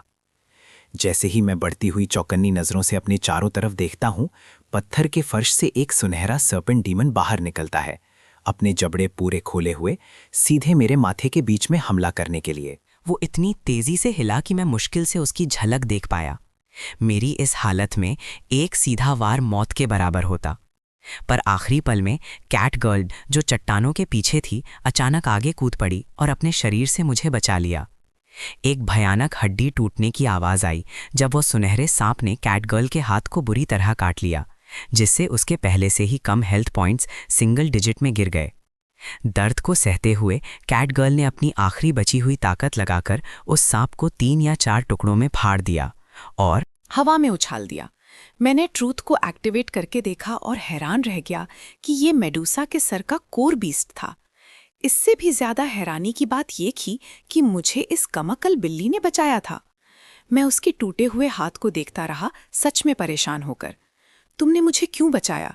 किसी भी हिसाब से सबसे सही फैसला यही होता कि कोर बीस्ट को मुझे मारने देती और फिर कोर बीस्ट को तुम खुद खत्म कर देती। कैटगर्ल का चेहरा पीला पड़ गया था, पर उसने जबरदस्ती मुस्कुराते हुए कहा, क्या हमारा कोई सौदा नहीं हुआ था? मैं आऊं। हम इस चीज को मिलकर मारने वाले थे। मैं 2nd फ्लोर की बॉस बनती और तुम 3रे फ्लोर पर जाते। ऊपर से तुमने पहले मेरी जान बचाई थी। मैं तुम्हें मरने कैसे दे सकती थी? म्याओ। उसकी मासूम बातें सुनकर मुझे हंसी जैसा कुछ महसूस हुआ, इंसानों और उनके ठंडेपन को याद करके। ऐसा लगता है मुझे इंसानों के सबसे ऊपर होने के अपने पुराने विश्वास पर दोबारा सोचना पड़ेगा। मैं मेडूसा के सिर के बचे हुए हिस्से के पास गया, उसकी खोपड़ी को अपने पैर से कुचला, टुकड़ों को उठाया, अपने मुंह में डाला, 2 बार चबायास और निकल गया। नोटिफिकेशन, मेन क्वेस्ट 50% पूरा हो गया। अनलॉक पॉइंट्स मिल गए। करंट लेवल बढ़कर लेवल 20 हो गया। एवोल्यूशन की शर्तें पूरी हो चुकी हैं। जब मैंने काम पूरा होने की आवाज़ सुनी, तभी मैंने अपनी टेंशन छोड़ दी और ज़मीन पर गिर पड़ा, गहरी और भारी सांसें लेते हुए। उसी वक्त कैटगर्ल ने मुझे खुशी से ज़ोर से गले लगा लिया और अपना चेहरा मुझ पर ऐसे रगड़ा जैसे कल कभी आएगा ही नहीं। मुझे ये कहना पड़ेगा कि कैटगर्ल का इंसानी रूप ऊपर से काफ़ी भरा हुआ है। मैंने पहले उसकी चोटों को ठीक करने के लिए कंडेंसेट और हील का इस्तेमाल किया। फिर मैंने मेडूसा के सर के पास आसपास देखा। तीसरे फ्लोर का रास्ता पूरी तरह खुला हुआ है, पर जैसे ही मैं रास्ते में कूदने वाला था, कैटगर्ल बोल पड़ी। उसके चेहरे पर आगे ना जाने की हिचकिचाहट साफ झलक रही थी। हम कितनी अच्छी टीम बनाते हैं। अगर तुम रुक जाते तो सेकंड फ्लोर पर हमें कोई नहीं हरा पाता। म्याओ। वो रुकती है जैसे उसे कोई आइडिया आया हो। उसका चेहरा लाल हो जाता है जब वो जल्दी से बोलती है, तुम बहुत स्मार्ट हो और मैं बहुत स्ट्रांग हूँ। मैं सेकंड फ्लोर की रानी बनूंगी और तुम मेरे रॉयल स्ट्रैटेजिस्ट बनोगे। मैं थोड़ा हैरान हूँ। मुझे समझ नहीं आ रहा कि इस बिल्ली के दिमाग में ऐसी बात आई कहाँ से। मैं अपने कंधे उचकाता हूँ। छोड़ो इसे। मैं हमेशा से खुले आसमान और गुनगुनी धूप जैसी जगह पसंद करने वाला इंसान रहा हूँ। ये कहकर मैं आगे बढ़ता हूँ और सीधे नीचे वाले रास्ते में कूद जाता हूँ। कैटगर्ल मुझे फॉलो करने के लिए आगे आती है, पर मेरी आवाज़ नीचे के रास्ते से ही आ रही होती है। सेकंड फ्लोर पर अब ऐसा कुछ नहीं बचा जो तुम्हें नुकसान पहुंचा सके, जब तक हम दोबारा नहीं मिलते कैटगर्ल। दूसरों के लिए तीसरे फ्लोर का रास्ता मौत का फरमान हो सकता है, पर मेरे लिए ये आज़ादी का एकलौता रास्ता है। अगले ही पल मुझे सब कुछ पर पछतावा होता है। पहला फ्लोर चट्टानों वाली गुफा थी, दूसरा एक कीचड़ वाला अंडरग्राउंड गड्ढा था, पर मैंने इसकी कभी उम्मीद नहीं की थी। तीसरी मंजिल बर्फ और स्नो की एक विशाल खुली दुनिया है। जहाँ तक नज़र जाती है, कोहरे और सफ़ेदी के अलावा कुछ नहीं है, और तापमान लगभग 150 डिग्री है। मैं जल्दी से दूसरे एवोल्यूशन के ऑप्शंस निकालता हूँ। एक नज़र देखते ही मेरी आंखें फटी की फटी रह जाती हैं। पहले 3 ऑप्शंस पिछली बार जैसे ही हैं, पर मुझे हैरानी होती है जब चौथा ऑप्शन दिखाई देता है, minor ice. Dragon, rare grade bloodline in conditions of extreme cold, triggered by an intense obsession with heat sources deep in the consciousness. ये एक लो प्रोबेबिलिटी एवोल्यूशन पाथ है जिसमें आइस एट्रीब्यूट इम्यूनिटी की इनेट स्किल मिलती है। अपनी हेल्थ को ठंड की वजह से कम होते देखकर मैं बिना सोचे समझे माइनर आइस ड्रैगन चुन लेता हूँ। पहले की तरह ही ट्रूथ की जानी पहचानी आवाज़ के साथ एवोल्यूशन पलक झपकते ही पूरा हो जाता है। मेरे शरीर से एक एक ब्लैक वायलेट स्केल झड़ जाता है, पर जैसे ही मैं इस एवोल्यूशन से मिले स्टैट गेन्स चेक करने वाला होता हूँ, ठीक मेरे ऊपर से एक जानी पहचानी चीख सुनाई देती है। मैं जल्दी से ऊपर देखता हूँ और एक बहुत बड़ा पिछला हिस्सा अपनी पूरी रफ्तार से मेरी तरफ आते देखता हूँ। मुझे बचने का मौका तक नहीं मिलता। सीधी टक्कर।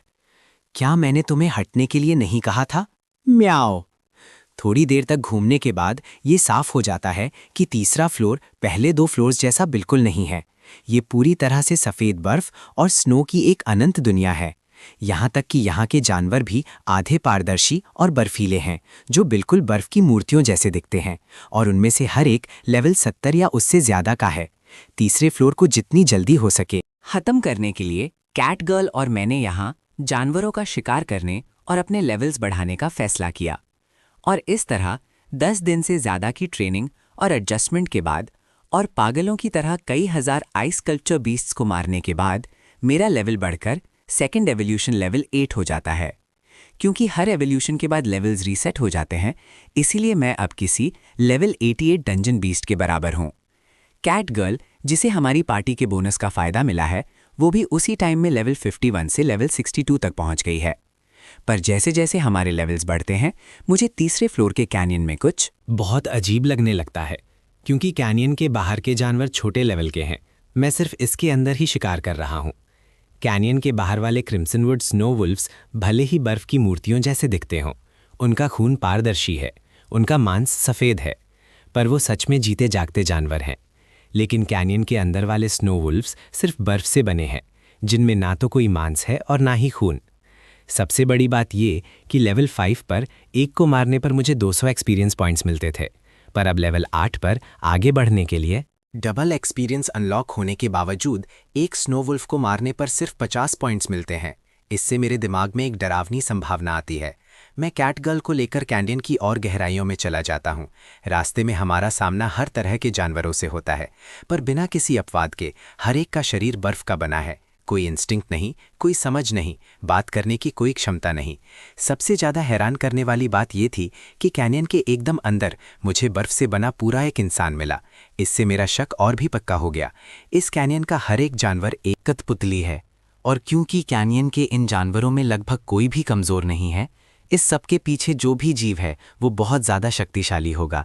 लगभग तय है कि वो तीसरे फ्लोर का बॉस आइस फीनिक्स है। कैटगर्ल और मैं पूरे 3 दिनों तक आगे बढ़ते रहे।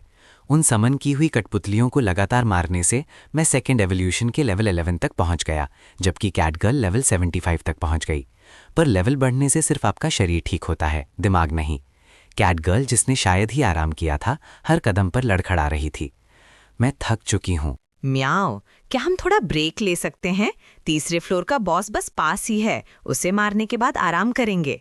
अगर तुम थक गई हो तो तुम यहाँ रुक सकती हो। तुम्हारी स्पीड से तुम मुझे 1 घंटे में पकड़ लोगी। ये सुनकर कैटगर्ल का चेहरा उतर गया। वो साफ तौर पर मुझे अकेला नहीं छोड़ सकती थी, इसीलिए उसने अपने दांत पीसे और चलती रही।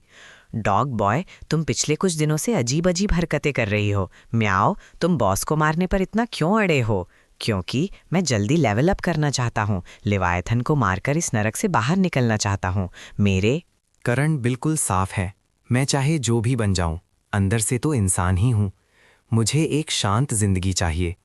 ये डंजन मेरी जगह कभी था ही नहीं। कैटगर्ल कुछ कहना चाहती थी, पर जब उसने मेरी आंखों में एक पक्का इरादा देखा तो उसने बस अपने होंठ दबाए और खुद को मेरे पीछे चलने पर मजबूर कर दिया। तभी कैनियन आगे एक बड़ी खुली जगह में फैल गया। मेरे कदम रुक गए। तुम क्यों रुक गए? म्याओ, क्या तुम्हें तीसरे फ्लोर का बॉस मिल गया? कैटगर्ल भी मेरी ही नज़र को फॉलो करती है।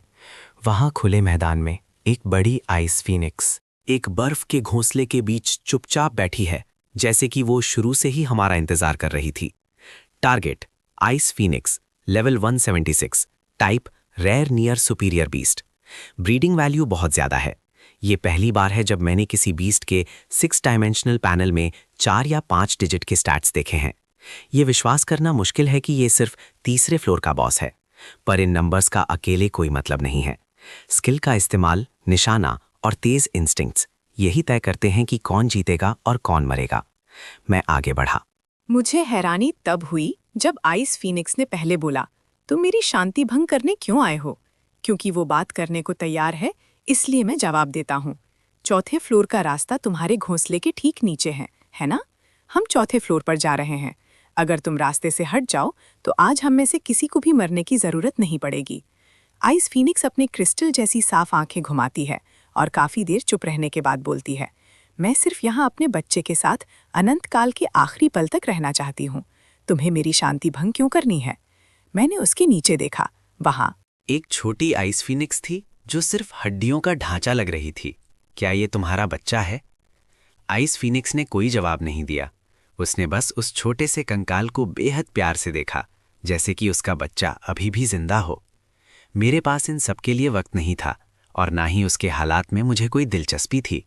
मैंने अपना पैतरा बदला और लड़ने के लिए तैयार हो गया। कैटगर्ल ये सब देख रही थी और आइस फीनिक्स से लड़ने से हिचकिचा रही थी, किसी सहानुभूति या उत्सुकता की वजह से नहीं, बल्कि सिर्फ इसलिए क्योंकि उसे नहीं लगता था कि हम जीत सकते हैं। पर इस वक्त मुझे इन सब से कोई फर्क नहीं पड़ता। तुम्हारे और तुम्हारे बच्चे के बीच जो कुछ भी हुआ हो, मुझे बस चौथे फ्लोर पर पहुंचना है। ये सुनकर आइस फीनिक्स ने अपना सर उठाया और मेरी तरफ कुछ इस तरह से देखा जैसे उसमें थोड़ी गर्माहट हो, और उसने अपनी ना समझ आने वाली बातों को जारी रखा। मैं देख रही हूं कि तुम भी मेरे प्यारे बच्चे के खेलने के साथी बनना चाहते हो। मेरे सब्र का बांध टूट गया। मैंने बात करना बंद कर दिया। पल्स की शक्ति का सहारा लेकर मैं एक ब्लू ग्रीन कैनन बॉल बन गया और अपनी पूरी ताकत से आइस फीनिक्स से जा टकराया। मैंने अपने जबड़े पूरे खोले और लगातार 3 बार ड्रैगन ब्रेथ पल्स फायर की। कैटगर्ल ने लगातार अपने चारों पैर घुमाए और एक साथ दर्जनों विंड ब्लेड्स फायर किए।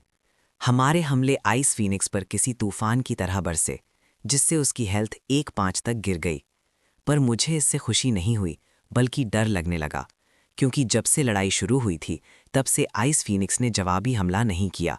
वो अपनी जगह से हिली तक नहीं, एक खंबे की तरह वहीं खड़ी रही, पूरी तरह से अडिग, चाहे हम उस पे कोई भी हमला क्यों ना करें। मेरे अंदर की कॉम्बैट इंस्टिंक्ट्स मुझे रोक रही थीं, लेकिन ठीक उसी समय जब मैं वॉइड ड्रैगन ब्रेथ का आखिरी ब्लास्ट फायर करने वाला था, कैनियन की दीवारों की दरारों से अचानक दर्जनों आइस पीस निकल आते हैं। उसी पल आइस फीनिक्स, जो अब तक एक पहाड़ की तरह शांत थी, आखिरकार हिली। उसने अपने पंख पूरे फैला दिए। जो आइस पीस्ट उसकी तरफ आ रहे थे वो बिखरने लगे, जैसे एक एक करके पिघल रहे हों, और फिर बर्फीले पानी में घुल गए, जो सीधा आइस फीनिक्स के शरीर में जा रहा था, जिससे उसकी खाली होने वाली हेल्थ बार एक झटके में फिर से पूरी हो गई। मेरा दिल बैठ गया। ऐसा लग रहा था जैसे आइस फीनिक्स का खेल खत्म हो गया था। उसने अपने पंखों को पूरी ताकत से फड़फड़ाया, जिससे एक ऐसा भयानक तूफान उठा जिसका अंदाजा भी नहीं लगाया जा सकता था। बर्फ मेरे हाथ पैरों की उंगलियों से शुरू होकर पूरे शरीर में फैलने लगी, और एक ही सांस में मेरा पूरा धड़ बर्फ में जम गया। मेरे शरीर से होश जल्दी से खत्म होने लगा। होश खोने से पहले मुझे बस एक आवाज़ सुनाई दी, डॉग बॉय भागो, तुम्हारी कैलकुलेशन गलत थी, हम इसके बराबर के नहीं हैं। उसके बाद सब कुछ अंधेरा हो गया। जब मुझे होश आया, मुझे नहीं पता कितना वक्त गुजर चुका था।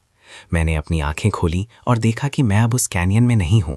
मेरे सामने एक बूढ़े हिरन जैसा कुछ दिखने वाला जीव मुझे देखकर प्यार से मुस्कुरा रहा था। तुम उठ गए? बर्फीले मैदान में अचानक एक तेज डरावनी चीख गूंजी। 1 मिनट बाद मैं जमीन पर लेटा था। मेरा दिल अभी भी जोर से धड़क रहा था। मैं हाफ रहा था।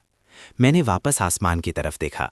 अभी भी इस बात पर यकीन नहीं कर पा रहा था कि इस विशाल अजीब से जानवर ने मुझे बेहोशी में नहीं खाया। सिर्फ यही नहीं, उसने अपने भारी शरीर से मुझे ढक लिया और पूरे 1 दिन और रात तक इंतजार किया, जब तक मैं खुद नहीं जाग गया। इस डंजन में कुछ अच्छे जीव भी हैं जो मेरे सारे पुराने विश्वास को तोड़ देता है। तो क्या आपने मुझे बचाया? मैंने ध्यान से पूछा। गंजे सर वाला जानवर सच में हैरान लग रहा था। तुम बात कर सकते हो? मतलब टेलीपैथी से? मैंने थोड़ा अजीब महसूस करते हुए हाँ में सर हिलाया। क्या मैंने अभी जोर से नहीं बोला? गंजा सर एक तरफ घूमता है।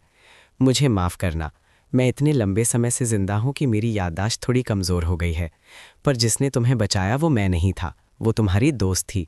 मैं उस पर पल के झपकता हूँ। वो तुम्हारी मॉन्गूस। तुम मॉन्गूस को कैसे भूल सकते हो? कैटगर्ल। मैं वहीं जम गया। यादों के टुकड़े एक घूमती हुई लालटेन की तरह सामने से गुजरे। मुझे याद है आइस फीनिक्स के जमाने वाले ऑरा ने मेरे पूरे शरीर को बर्फ में जमा दिया था। लेकिन ठीक उसी पल कैटगर्ल आगे आई, मेरी तरफ भागी और अपनी आखिरी बची हुई सारी ताकत लगाकर मुझे आइस फीनिक्स के घोंसले से बाहर फेंक दिया, चीखते हुए, डॉग बॉय आओ और मुझे बचाओ। इस सच का पूरा बोझ मुझ पर पड़ता है। मैं अपने घुटनों पर गिर जाता हूँ। मेरी छाती में ऐसा लगता है जैसे किसी अनजानी मुट्ठी ने उसे जकड़ लिया हो और कुचल दिया हो। कड़वा सच और उसकी बेबसी मुझे एक लहर की तरह डुबो देती है। अगर मैं थोड़ा सा भी और एहतियात बरतता तो ये सब नहीं होता। अगर कैटगर्ल ना होती तो आइस फीनिक्स के हाथों मरने वाला मैं होता। तुम्हारी उस बिल्ली ने तुम्हें आइस वैली के किनारे पर फेंका था और मैं वहीं से गुजर रहा था। सच कहूं तो तुम्हारे जैसा ताकतवर जानवर 3रे फ्लोर पर बहुत समय बाद आया है, तो मैंने सोचा क्यों ना तुम्हें अंदर ले आऊं। जब मैं डार्क वैली वामैला था, तब मेरा भी एक ऐसा ही दोस्त था। पर तुम इतने दुखी नहीं लग रहे हो। क्या वो बिल्ली तुम्हारी दोस्त नहीं है? बूढ़ा जानवर हैरानी से अपना सिर टेढ़ा करता है। वो एक बेवकूफ़ बिल्ली है। उसने तुम्हें बचाने के लिए अपनी जान जोखिम में डाली। तुम इतने शांत कैसे लग सकते हो? मुझे क्या करना चाहिए? मैं मुड़ता हूँ और आइस वैली की तरफ चल पड़ता हूँ। बूढ़ा जानवर तुरंत मेरे सामने आ जाता है। आप मुझे क्यों रोक रहे हैं? क्योंकि मैं एक जवान जानवर को सीधे मौत के मुंह में जाते देख रहा हूँ। तुम्हें रोकना एक बुजुर्ग का फ़र्ज़ है। कैटगर्ल मर चुकी है और वो मेरी वजह से मारी है। उसका बदला लेना मेरी जिम्मेवारी है। मेरे अल्फाज सख्त और साफ गूंजते हैं, पक्के इरादे से भरे हुए। बूढ़ा जानवर कुछ नहीं कहता। उसकी नज़र थोड़ी नीचे झुकती है। मेरे 2 ड्रैगन पंजे इतनी जोर से मुट्ठी में बंधे हैं कि उंगलियों के जोड़ों से खून निकल रहा है। बूढ़ा जानवर समझदारी से मुस्कुराता है, जैसे कोई प्यारी बात याद कर रहा हो। एक लंबे समय के बाद वो बोलता है, क्या हो अगर मैं कहूं कि तुम्हारी दोस्त अभी मरी नहीं है? वो शब्द मुझे एक उम्मीद की तरह लगते हैं।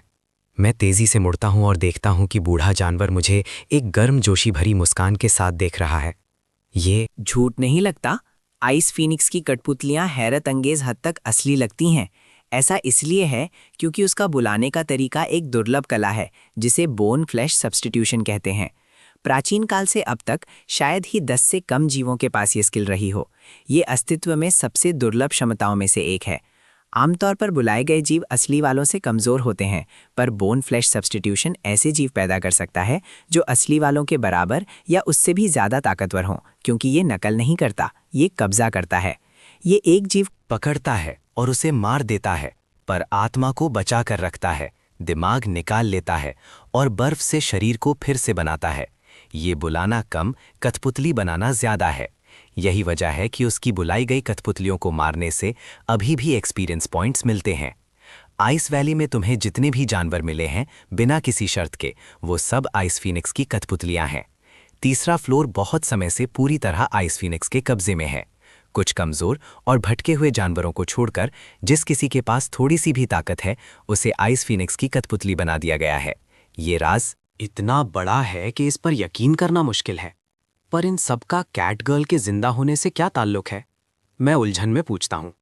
बूढ़ा जानवर आगे कहता है, बोन फ्लैश सब्स्टिट्यूशन ताकतवर तो है, पर इसकी कमजोरी ये है कि ये बहुत धीरे काम करता है। ये बर्फ के गुणों का इस्तेमाल करके शिकार के शरीर को सेल्यूलर लेवल पर थोड़ा थोड़ा करके बदलता है, तभी पूरी आत्मा को सही सलामत रखा जा सकता है। उस बिल्ली के स्टार्ट्स को देखते हुए इस प्रोसेस में लगभग 2 हफ्ते लगेंगे। 2 हफ्ते के अंदर आइस फीनिक्स को मार दो और उस बिल्ली को हीलिंग मैजिक से वापस लाया जा सकता है। 2 हफ्ते, एक ही पल में मेरे अंदर उम्मीद जाग जाती है। मेरे हीलर की मौत ने मुझे पहले ही एक बहुत बड़ा झटका दिया था। अगर कैटगर्ल भी मर जाती तो ये पछतावा मुझे जिंदगी भर सताता। ये खबर मुझे पूरे एड्रेनलिन के शॉट जैसी लगती है। अगर कैटगर्ल का पकड़ा जाना मेरी बेवकूफ़ी थी तो उसे बचाना मेरी जिम्मेदारी है। शुक्रिया एल्डर, मैं जानता हूं मुझे क्या करना है। बूढ़ा जानवर जोर से हंसता है। मैं शायद कुछ ज्यादा ही लंबा जी लिया हूं। एक जवान कैंडल ड्रैगन पप से मिलना बहुत दुर्लभ है, तो मैंने तुम्हारी मदद की, ज्यादातर सिर्फ इसीलिए ताकि मेरे पास कुछ करने को हो, जिसने मुझे पूरी तरह से रोक दिया। अभी मुझे एक माइनर आइस ड्रैगन के रूप में दिखना चाहिए। कैंडल ड्रैगन की ब्लड लाइन 2 एवोल्यूशंस के नीचे दब गई थी। इस बूढ़े जानवर ने इसे कैसे पहचान लिया? फिर मुझे एक और बात गलत लगती है। इस जानवर ने अभी कहा था कि तीसरे फ्लोर पर उन भटके हुए जानवरों के अलावा सब कुछ आइस फीनिक्स की कठपुतली बन चुका है। पर इतना विशाल जानवर किसी भी तरह से कोई आम भटका हुआ जानवर नहीं हो सकता। तो ये आइस फीनिक्स की पकड़ से कैसे बचा? बूढ़े जानवर की आंखों में एक शरारती चमक आती है, जैसे उसने मेरा दिमाग पढ़ लिया हो। क्या तुम्हारे पास भी ट्रूथ नाम की दुर्लभ स्किल नहीं है? वो सच में एक बहुत ताकतवर क्षमता है। प्राचीन काल से लेकर अब तक तुम्हारे अलावा मैंने सिर्फ एक भगवान को इसके साथ देखा है। तुम अभी ट्रूथ का इस्तेमाल क्यों नहीं करते और खुद पता लगा लो। मैं हैरानी से भर गया हूं। मैंने कभी नहीं सोचा था कि इसे मेरी ट्रूथ स्किल के बारे में भी पता होगा। तो मेरी गुस्ताखी माफ करे एल्डर। मैं खुद को संभालता हूं, अपना सिर आता हूं और इस विशाल अजीब जानवर पर ट्रूथ एक्टिवेट करता हूं। जैसे ही डेटा साफ होता है, मेरी आंखों के सामने अंधेरा छा जाता है। मेरे पैर जवाब दे जाते हैं और मैं सीधा ज़मीन पर गिर जाता हूँ, क्योंकि मेरे सामने ये अजीब सा दिखने वाला जानवर एक सुप्रीम डिवाइन बीस्ट है, जिसका लेवल लेवायथन से भी ज़्यादा है। Target Babylon, level 413, type supreme divine beast. आप आखिर हैं कौन? मेरी आवाज़ बेकाबू होकर कांपती है, पर बेबीलोन सिर्फ मुस्कुराता है और कुछ नहीं कहता। वो गहरे नीले आसमान की तरफ देखता है, होठों पर एक शांत मुस्कान लिए, जैसे बहुत पहले की कोई खूबसूरत बात याद कर रहा हो। एक लंबी शांति के बाद वो धीरे से कहता है, एक वक्त था जब मैं 1 मिलियन राक्षस देवताओं से लड़ा था। अपनी उंगलियों के एक इशारे से मैंने सुबह को शाम से अलग कर दिया था। अब मैं अकेला चलता हूं, संतुष्ट और अभी भी खुश हूं कि लोग मुझे भूल गए। पता चलता है जब देवताओं ने पहली बार डंजन बनाया था तो उन्होंने इसे डुअल बॉस स्ट्रक्चर के साथ डिज़ाइन किया था। पर समय के साथ जैसे जैसे बेबीलोन लड़ाई और उसके सभी मामलों से थक गया और जैसे जैसे उम्र बढ़ने लगी, वो तीसरे फ्लोर पर चला गया, जो उन सब में सबसे ज़्यादा रहने लायक था, और बहुत ज़्यादा ताकतवर लेवायथन को अकेले डंजन पर राज करने के लिए छोड़ दिया। उसके छोटे से परिचय के बाद मैं सिर्फ एक निराश मुस्कान ही दे पाता हूँ। इस डंजन के मुश्किल से आधे रास्ते पर ही मैं दोनों फाइनल बॉसेस के आमने सामने आ गया हूँ। ये किस्मत है या नहीं मैं सच में नहीं कह सकता, पर कम से कम लिवियाथन के विपरीत बेबीलोन से बात की जा सकती है और उसमें कोई दुश्मनी नहीं है। एल्डर, क्या मैं सच में आइस फीनिक्स को हराकर कैटगर्ल को बचा सकता हूँ? बेबीलोन तुरंत जवाब नहीं देता। उसे और लिव्याथन को डंजन के फाइनल बॉसेस के रूप में एक साथ रखने की वजह बिल्कुल साफ है। लिव्याथन ताकत का प्रतीक है और बेबीलोन बुद्धिमानी का। वो एक पल के लिए सोचता है, फिर वही सवाल मुझ पर वापस डालता है। ये डंजन है। तुमने अब तक जितने भी जानवरों को मारा है, क्या उनमें से एक भी ऐसा था जो तुम्हारे लेवल से बड़ा नहीं था? बेबीलोन की शांत नज़र मेरे पूरे शरीर में एक थुरथुरी पैदा कर देती है। ये सिर्फ मेहरबानी नहीं है, ये एक सच्चे ज्ञानी द्वारा एक सवाल में समेटे गए 1000 शब्द हैं। मैं एक ही पल में उसकी बात का वजन समझ जाता हूँ। चाहे बेबीलोन दुनियादारी से कितना भी दूर हो, वो आखिरकार एक डंजन बॉस ही है, और आइस फीनिक्स भी वही है। उसका मुझे बचाना डंजन के काबिल जानवर के लिए तारीफ के रूप में देखा जा सकता है, पर एक फाइनल बॉस होने के नाते बेबीलोन मुझे कभी नहीं सिखाएगा कि दूसरे बॉस को कैसे मारना है। मैं एक लंबे वक्त तक सोचने के लिए अपना सिर झुकाता हूँ, फिर खड़ा होता हूँ। शुक्रिया एल्डर, मैं समझ गया। मैं मुड़ता हूँ और आइस वैली की दिशा में चल पड़ता हूँ। 2 हफ्ते नहीं, 10 दिन। 2 हफ्ते बहुत कम वक्त है। कैट गर्ल शायद इतनी देर तक जिंदा ना रह पाए। 10 दिन, मैं खुद को बस इतना ही वक्त दे रहा हूँ। वो वक्त निकाल दो जब मैं बेहोश था और मेरे पास 9 दिन बचे हैं, और इसमें से एक पल भी बर्बाद नहीं होगा। मैं आइस वैली के द्वार पर खड़ा हूँ। 10 किलो से ज़्यादा वजन का बर्फ का एक टुकड़ा उठाता हूँ और फिर अपनी पूरी ताकत लगाता हूँ। इसे पल्स के साथ मिलाता हूँ और पूरी ताकत से वैली में फेंकता हूँ। फेंकने की ताकत उस बर्फ को टॉप के गोले जैसी तबाह करने वाली ताकत दे देती है। ये 1 किलोमीटर से भी ज़्यादा दूर बर्फ की दीवार से टकराती है एक जोरदार धमाके के साथ, और आवाज़ का वो धमाका पल भर में दीवार से चिपकी आइस बोन काइट्स को गुस्सा दिला देता है। देखते ही देखते 2 से 3 हज़ार आइस बोन काइट्स, जो वैली के द्वार के पास छुपी हुई थीं, एक साथ हवा में उड़ जाती हैं। पर उस बेहिसाब झुंड को देखकर मैं सिर्फ मुस्कुराता हूँ। बात यह है, आइस फीनिक्स अपनी खुद की बर्फ की कठपुतलियों को निगलकर अपनी हेल्थ वापस ला सकती है। जब तक आइस वैली में बर्फ की कठपुतलियां रहेंगी, आइस फीनिक्स को मारना लगभग नामुमकिन है, और आइस वैली का हर जानवर एक बर्फ की कठपुतली बन चुका है। तो क्यों ना खुद को ताकतवर बनाते हुए उसकी इस ताकत को खत्म कर दिया जाए। आइस वैली में दोबारा जाने से पहले मैं 40 अनलॉक पॉइंट्स खर्च करके इंटेंसिफाइड ग्रोथ को लेवल 2 तक अपग्रेड करता हूँ। ये स्किल आराम की हालत में हर मिनट 2 एक्सपीरियंस पॉइंट्स बनाती है और मारने से मिलने वाले सारे एक्सपीरियंस को 4 गुना कर देती है।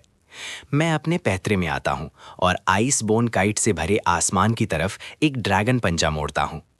आइस वैली को खत्म करने के लिए 9 दिन, और तुम पहला बैच हो, और ऐसे ही 6 दिन गुजर जाते हैं। आखिरी प्योर ब्रेड कॉट्टो बीस्ट कठपुतली के गिरने के साथ ही मेरा शरीर थक जाता है और मैं जमीन पर गिर पड़ता हूँ। नोटिफिकेशन, और प्योर ब्रेड कॉट्टो बीस्ट पूरी तरह खत्म करने का 20 अनलॉक पॉइंट्स का बोनस मिल गया। कुल अनलॉक पॉइंट्स 416, लेवल बढ़कर लेवल 16 हो गया। ये 11वीं प्रजाति है आइसबोन बीस्ट कठपुतली की, जिसे मैंने पूरी तरह खत्म कर दिया है। 6 दिन। मैंने खुद को इतनी बार आखिरी हद तक पुश किया है कि मैं गिन भी नहीं सकता। मेरे अभी के लेवल पर यहाँ तक कि बची हुई आखिरी 2 प्रजातियों को खत्म करने से भी मेरा एक लेवल नहीं बढ़ेगा, पर मुझे ये करना ही होगा। ना सिर्फ आइस फीनिक्स की अमर होने की ताकत को हमेशा के लिए छीन लेने के लिए, बल्कि इससे भी ज़्यादा ज़रूरी है 90% और अनलॉक पॉइंट्स इकट्ठा करने के लिए। जीत पक्की करने के लिए 2 ऐसी स्किल्स हैं जिन्हें मुझे हर हाल में अनलॉक करना ही होगा। इस बीच आइस वैली की गहराइयों में आइस फीनिक्स बर्फ के एक अंडे के अंदर जमी हुई एक परछाई को घूरती है, पूरी तरह से उलझन में। 10 दिन गुजर चुके हैं। कायदे से देखा जाए तो सिर्फ लेवल 75 के एक जानवर को अब तक पूरी तरह पिघल जाना चाहिए था। फिर भी कैट गर्ल जो अंदर जमी हुई है, उसकी चमड़ी मुश्किल से 20% खराब हुई है। उसका बाकी शरीर लगभग पूरी तरह ठीक है। आइस फीनिक्स ये महसूस कर सकती है कि ये बिल्ली गहरी बेहोशी में होने के बावजूद अपने दिमाग के सबसे गहरे हिस्से में कुछ बहुत शक्तिशाली छिपाए हुए है। एक भयंकर, ना हिलने वाला एहसास। वो एहसास उसके शरीर की जान को जमने से बचा रहा है।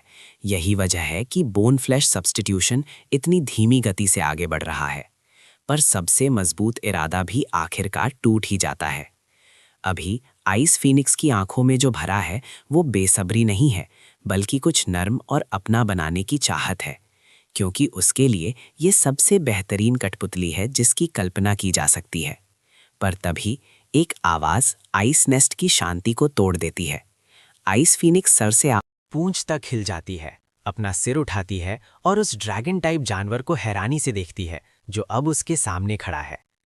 तुमने मेरी ताकत को अपनी आंखों से देखा है, फिर भी तुमने वापस आने की हिम्मत कैसे की? सिर्फ 9 दिनों में मेरे अंदर से निकलने वाली मारने की चाहत 10 गुना से ज्यादा बढ़ गई है। मैं आइस फीनिक्स की आंखों में आंखें डालकर ठंडी और गर्व भरी नजरों से मिलाता हूं और शांति से कहता हूं, क्या तुम्हारी माँ ने तुम्हें कभी नहीं सिखाया कि किसी को उसकी मर्जी के खिलाफ बंद कर रखना कानून के खिलाफ है? इस बार आइस फीनिक्स की पहले जैसी नफरत का कोई निशान नहीं है। ये सच में मुझे एक खतरे के रूप में देख रही है। 9 दिन पहले आइस फीनिक्स ये देखकर हैरान रह गई थी कि तीसरे फ्लोर पर अभी भी इतना ताकतवर जानवर घूम रहा है, पर उसकी नज़रों में ये अभी भी कोई ऐसा दुश्मन नहीं था जिसे सीरियसली लिया जाए, ज़्यादा से ज़्यादा किसी आम कमज़ोर से बस थोड़ा सा ताकतवर। पर सिर्फ 9 दिनों में अब वो इस छोटे से जीव में देखती है एक ऐसा बदलाव जो सब कुछ पलट कर रख देता है। ये नहीं कहा जा सकता कि कैटगर्ल कब तक और टिक पाएगी। मैं और बातें करके वक्त बर्बाद नहीं करता। मैं एक कदम आगे बढ़ाता हूँ, एक बिजली की लकीर बनता हूं जो सीधा आइस फीनिक्स के चेहरे का निशाना लगाती है और बिना किसी रहम के उसके चेहरे पर एक लात मारता हूं। टक्कर से एक घूमती हुई ताकत पैदा होती है जो जमीन को किसी ब्लेड की तरह चीर देती है। आइस फीनिक्स अपने झटके से बाहर आती है और गुस्से से फट पड़ती है। उसकी आंखें मुझ पर टिक जाती हैं और वो जमाने वाली सांस का एक झोंका छोड़ती है। पर जैसे ही सांस उसके मुंह से बाहर आती है, आइस फीनिक्स ये देखकर हैरान रह जाती है कि वो छोटा ड्रैगन जो उसके ठीक चेहरे के सामने था, वो गायब हो गया है, जैसे उसने टेलीपोर्ट किया हो। यहाँ ऊपर, पागल कहीं की। मेरी आवाज़ ठीक ऊपर से आती है। आइस फीनिक्स अपना सर तेजी से ऊपर करती है और देखती है कि किसी तरह मैं हवा में लगभग 1 किलोमीटर की ऊंचाई पर उछल गया हूं। मेरे जबड़े में एक वॉइड ड्रैगन ब्रेथ बन रही है जो इतनी झुलसा देने वाली गर्म है कि उसके आसपास की जगह भी मुड़ रही है। पिछली बार जब उसने वॉइड ड्रैगन ब्रेथ के 4 झोंके झेले थे, आइस फीनिक्स पूरी तरह से अपने अमर होने पर निर्भर थी और हमारे पूरी ताकत से किए गए हमले को किसी जोकर के खेल की तरह देख रही थी। हमें बिल्कुल भी सीरियसली नहीं ले रही थी। पर इस बार बात अलग है। एक ऐसी इंस्टिंक्ट जो 1000 साल से ज्यादा समय से शांत थी, चीख उठती है। अगर ये इस बार भी वैसे ही झेलती है तो जिंदा बचने के बाद भी लड़ने के लायक नहीं रहेगी। 1 सेकंड के 1000वें हिस्से में आइस फीनिक्स अपने अंदर बेहिसाब माना इकट्ठा करती है और अपने ठीक ऊपर बर्फ की एक के बाद एक कई परतें बना लेती है, कुल मिलाकर 5 परतें। आइस फीनिक्स के ऊपर एक ना टूटने वाला किला बन जाता है, वॉइड स्काई पियर्स। मैं अपने जबड़ों से सैकड़ों मीटर लंबा आग का गोला छोड़ता हूं जो पूरे आसमान को झुलसाकर लाल कर देता है। पहली परत तो बिना टकराए ही भाप बन जाती है। फिर दूसरी, तीसरी और चौथी। डर से आइस फीनिक्स का चेहरा सफ़ेद पड़ जाता है। जैसे ही आखिरी बर्फ की दीवार पल भर में टूटती है, वो आग का गोला आइस नेस्ट के साथ सीधा आइस फीनिक्स के शरीर के आर पार हो जाता है। आइस फीनिक्स की एक दर्दनाक चीख पूरी आइस वैली में गूंज उठती है। एक ही वार और उसकी आधी हेल्थ खत्म। अगर उन 5 बर्फ की दीवारों ने ज्यादातर ताकत ना रोकी होती तो वो एक हमला ही आइस फीनिक्स को वहीं मार देने के लिए काफी था। कैसे? तुम इतने ताकतवर कैसे हो गए? जमीन पर दर्द से तड़पती आइस फीनिक्स को देखकर मैं पूरी तरह चौकन्ना रहता हूं और अपनी आखिरी सांस तक लड़ने वाला पैतरा लेता हूं। ये हमला सिर्फ वॉइड ड्रैगन ब्रेथ को एक जगह जमा करके नहीं किया गया था। ये एक एडवांस्ड इनेट स्किल थी। मैंने पूरे 300 अनलॉक पॉइंट्स खर्च किए ताकि वॉइड ड्रैगन ब्रेथ का सबसे बड़ा रूप अनलॉक कर सकूं, वॉइड स्काई पियर्स। ड्रैगन प्रजाति की सबसे शक्तिशाली तकनीक, एक ऐसी ताकत जो देवताओं के पास भी नहीं होती। आइस फीनिक्स मुझे हैरानी से देखती है। चाहे तुम्हारी स्किल कितनी भी अच्छी हो, तुम्हारी असली ताकत मेरे आसपास भी नहीं है। तो ये कैसे हो सकता है? तुम्हारे लेवल के जानवर के पास स्किल अप्रेजर तो होनी चाहिए, है ना? खुद ही देख लो। मैं साफ शब्दों में कहता हूँ, स्किल अप्रेजल एक आम स्किल है। ये ट्रूथ स्किल का ही एक छोटा रूप है जिसमें उसकी बाकी ताकतें नहीं होती। पर ट्रूथ की तरह ये तुम्हें दूसरे की लेवल और स्टैट्स पढ़ने देती है। लड़ाई से पहले दोनों के बीच का फर्क समझने के लिए अप्रेजल का इस्तेमाल लगभग हर लड़ाई में होता है, क्योंकि इसने मेरे स्टैट्स 9 दिन पहले ही देख लिए थे।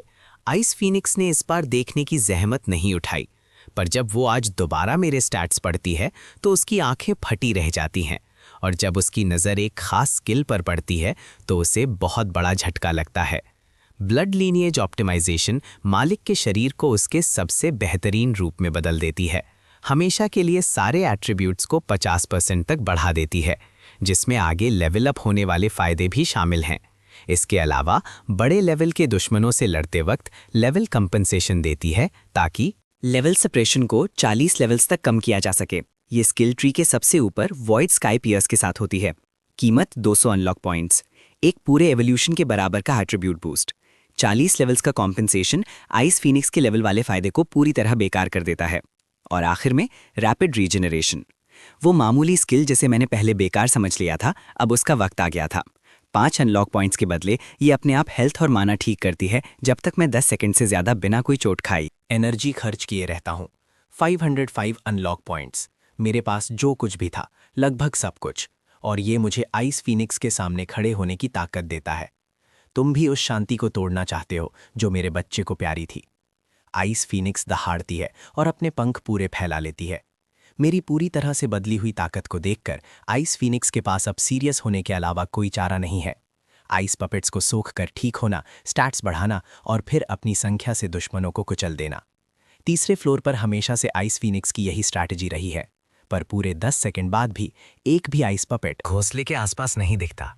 हैरानी से मैं मुस्कुराते हुए अपना सिर टेढ़ा करता हूँ। आइस फीनिक्स को आखिरकार समझ आ जाता है कि कुछ बहुत गलत हो गया है। आम समनिक तो विपरीत बोन फ्लैश सब्स्टिट्यूशन ऐसी आइस पपेट्स बनाती हैं जिनमें सच में जान होती है। नतीजतन उन्हें कंट्रोल करने के लिए बहुत ज़्यादा दिमागी ताकत खर्च होती है। बड़ी संख्या को कंट्रोल करते वक्त भी वो सिर्फ आम कमांड्स ही दे सकती है। कठपुतलियों को ज़्यादातर अपने ही दिमाग पर निर्भर रहना पड़ता है। इसकी वजह से ये पता लगाना लगभग नामुमकिन हो जाता है कि कब किस कठपुतली पर हमला हो रहा है। वैली में कम से कम 3 लाख आइस पपेट्स के होने से उन सब पर नज़र रखने के लिए 30 लाख से ज़्यादा का परसेप्शन स्टैट चाहिए होगा। लिवायथन का भी परसेप्शन इतना ज़्यादा नहीं हो सकता। आइस फीनिक्स को कभी पता ही नहीं चला कि मैं उन्हें ख़त्म कर रहा हूँ। इस वक्त आइस फीनिक्स को ऐसा लगता है जैसे वो किसी बर्फीली खाई में गिर गई हो। उसने कभी नहीं सोचा था कि ये छोटा सा ड्रैगन बोन फ्लैश सब्स्टिट्यूशन की सबसे बड़ी कमज़ोरी को पकड़ लेगा और सच में वैली की उन लाखों आइस पपेट्स को ख़त्म कर देगा। तुम्हारी आइस पपेट सच में बहुत ताकतवर हैं। तुम बिल्कुल तीसरे फ्लोर पर राज करने के लायक हो, पर तुम अपने बीते हुए कल में बहुत ज़्यादा खोई हुई हो। मेरे साथ भी कुछ ऐसा ही हुआ है। मैंने भी अपने करीबियों को अपने सामने मरते देखा है। बेबीलोन ने मुझे तुम्हारी कहानी बताई थी। तुम्हारे बच्चे के साथ जो हुआ वो सच में बहुत बुरा था, पर मेरे जीतने की वजह ये है, मेरी नज़रें हमेशा आगे देखती हैं। जिन्हें मैंने खोया है उन्होंने मुझे वो बनाया है जो मैं आज हूँ, लेकिन तुम अभी भी उन्हीं यादों की कैदी हो। बेबीलोन, ये नाम सुनते ही आइस फीनिक्स बुरी तरह कांप उठती है। उसकी आंखों की हैरानी अब गुस्से में बदल जाती है। वो कभी ना मरने वाला बूढ़ा। आइस फीनिक्स अपने पंख फड़फड़ाती है, जिससे एक भयानक तूफान उठता है। जैसे ही उसके शरीर का सारा माना उसके पंखों में जमा हो जाता है, वो क्रिस्टल जैसे पंख 7 रंगों की अंधी रोशनी से चमकने लगते हैं। मेरे चेहरे पर तनाव आ जाता है। मैं जानता हूं कि अगला हमला आइस फीनिक्स की पूरी ताकत से होगा। जैसे ही उसके पंखों की रोशनी अपनी चोटी पर पहुंचती है, आइस फीनिक्स अपने पंखों को जोर से नीचे मारती है। एक ऐसी माना की लहर छोड़ती है जिसकी कल्पना भी नहीं की जा सकती। ये जहाँ भी पहुँचती है हवा तक जम जाती है, और मैं रैपिड रीजनरेशन की मदद से पहले ही पूरी तरह ठीक हो चुका हूँ। अपनी ज़िंदगी का सबसे ताकतवर हमला करता हूँ। Comet strike, void sky pierce, जैसे अपने जबड़ों से कोई तारा छोड़ रहा हूँ, और ऐसी गर्मी जिसका अंदाज़ा भी नहीं लगाया जा सकता। एक ऐसी दुनिया को पिघला देता है जिसे पूरी तरह जम जाना चाहिए था। एक तरफ आसमान पूरी तरह जम रहा है, दूसरी तरफ वो ग्लेशियर्स पिघलने लगते हैं जो 10,000 सालों में नहीं पिघले थे। बर्फ और आग आपस में टकराते हैं, और जो अंधा कर देने वाली रोशनी का धमाका होता है उसे शब्दों में बयान नहीं किया जा सकता। एक वक्त था, बहुत पहले, जब डंजन पहली बार बना था तो यहाँ सिर्फ उथल पुथल थी।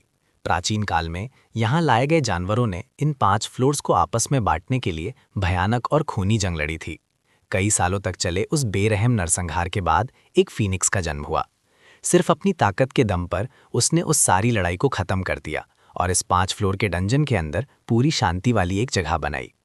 एक वक्त था जब ये जगह चिड़ियों की चहचहाहट से गूंजती थी और ज़मीन के हर कोने में गर्माहट खिलती थी। यहाँ तक कि बेबीलोन, जो फाइनल बॉसेस में से एक था, वो भी। तीसरे फ्लोर पर उसकी शांति में रहने आ गया। बाद में फीनिक्स ने अपने पुनर्जन्म की ताकत का इस्तेमाल किया।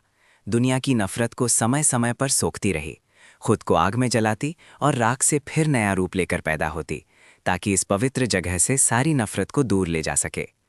जब तक कि एक दिन फीनिक्स का एक बच्चा नहीं हुआ। उस बच्चे ने अपनी माँ की जिम्मेदारियां अपने कंधों पर ले ली और डंजन के तीसरे फ्लोर के इस जन्नत को बचाकर रखने में मदद की। पर जो बात फीनिक्स और उसका बच्चा नहीं जानते थे वो ये थी कि नफरत और लालच को कभी पूरी तरह मिटाया नहीं जा सकता। लवियाथन, जो डंजन का मालिक था, यहाँ के जानवरों को इतने आराम से जीने नहीं दे सकता था। जानवरों को जानवर ही रहना चाहिए, जो मारने, इवॉल्व होने और ठंडे पड़ने के इस ना खत्म होने वाले चक्कर में फंसे रहें। इसलिए लवियाथन तीसरे फ्लोर पर आया, फीनिक्स के बच्चे को मार डाला और तीसरे फ्लोर के सभी जानवरों की समझ छीन ली, उन्हें बिना दिमाग का कर दिया, जो अब सिर्फ मारने वाली मशीन बन गए थे। फीनिक्स को आज भी याद है कि उसके बच्चे ने अपने आखिरी पलों में क्या कहा था। कितना अच्छा होता अगर ये शांति हमेशा के लिए रहती। काश हम इस डंजन के श्राप को तोड़ पाते। बेबीलोन, तुम भी इस डंजन के लेवायथन के बराबर के मालिक हो। तुमने चुपचाप खड़े होकर लेवायथन को वो सब क्यों बर्बाद करने दिया जो मैंने यहाँ बनाया था? इस सवाल के आगे बेबीलोन का जवाब सिर्फ 3 शब्दों का था, मैंने कोशिश की। बेबीलोन ने मुझे तुम्हारी कहानी बताई थी। मौत के करीब पहुंची आइस फीनिक्स को देखकर मेरी आंखों का गुस्सा धीरे धीरे खत्म होने लगा और उसकी जगह उस दया ने ले ली जिसे मैंने अपने अंदर बहुत गहरा दबा दिया था। अपने आखिरी पलों में आइस फीनिक्स मुझे लगातार घूरती है। मैं सिर्फ चाहती थी कि चीजें पहले जैसी ही रहें। सभी शांति से रहें, इस दुनिया में और मार काट ना हो। पर तुमने जो किया है वो मारने से भी ज्यादा बेरहम है। मैं इस दुनिया को वो नहीं बनने देना चाहती थी जो लवियाथन चाहता था। मैं सिर्फ तीसरे फ्लोर की शांति बचाना चाहती थी और उस श्राप को तोड़ना चाहती थी जो जानवरों को इस डंजन से बांधता है। पर तुमने ठीक वही किया है जो लवियाथन चाहता है। तुम खुद वही जानवर बन गए हो जिसे लवियाथन चाहता है। आइस फीनिक्स अपनी लाखें बंद कर लेती है, पर वो अभी मरी नहीं है। वो बस अपने इन आखिरी पलों में और कुछ भी कहना नहीं चाहती। मैं आइस फीनिक्स को घूरता हूँ और गहरे ख्यालों में डूब जाता हूँ, जब तक कि आइस फीनिक्स आखिरकार अपनी आखिरी सांस नहीं ले लेती। मैं एक शब्द भी नहीं कहता कि मैं तुम्हारे लिए उस श्राप को तोड़ दूंगा। ये शब्द मेरे मुंह से नहीं निकलते क्योंकि ये सच नहीं है। अगर मैं किसी दिन लेवायथन को मार भी दूं और इस डंजन से बाहर निकल जाऊं तो कोई दूसरा जानवर उसकी जगह लेने के लिए खड़ा हो जाएगा। मुझे माफ करना, मैं तुम्हारे जैसा महान नहीं बन सकता। इतने बड़े सपने सिर्फ एक छड़ावा होते हैं। मैं बस इतना चाहता हूं कि मेरे अपनों का मुझसे दूर जाना बंद हो जाए। आखिर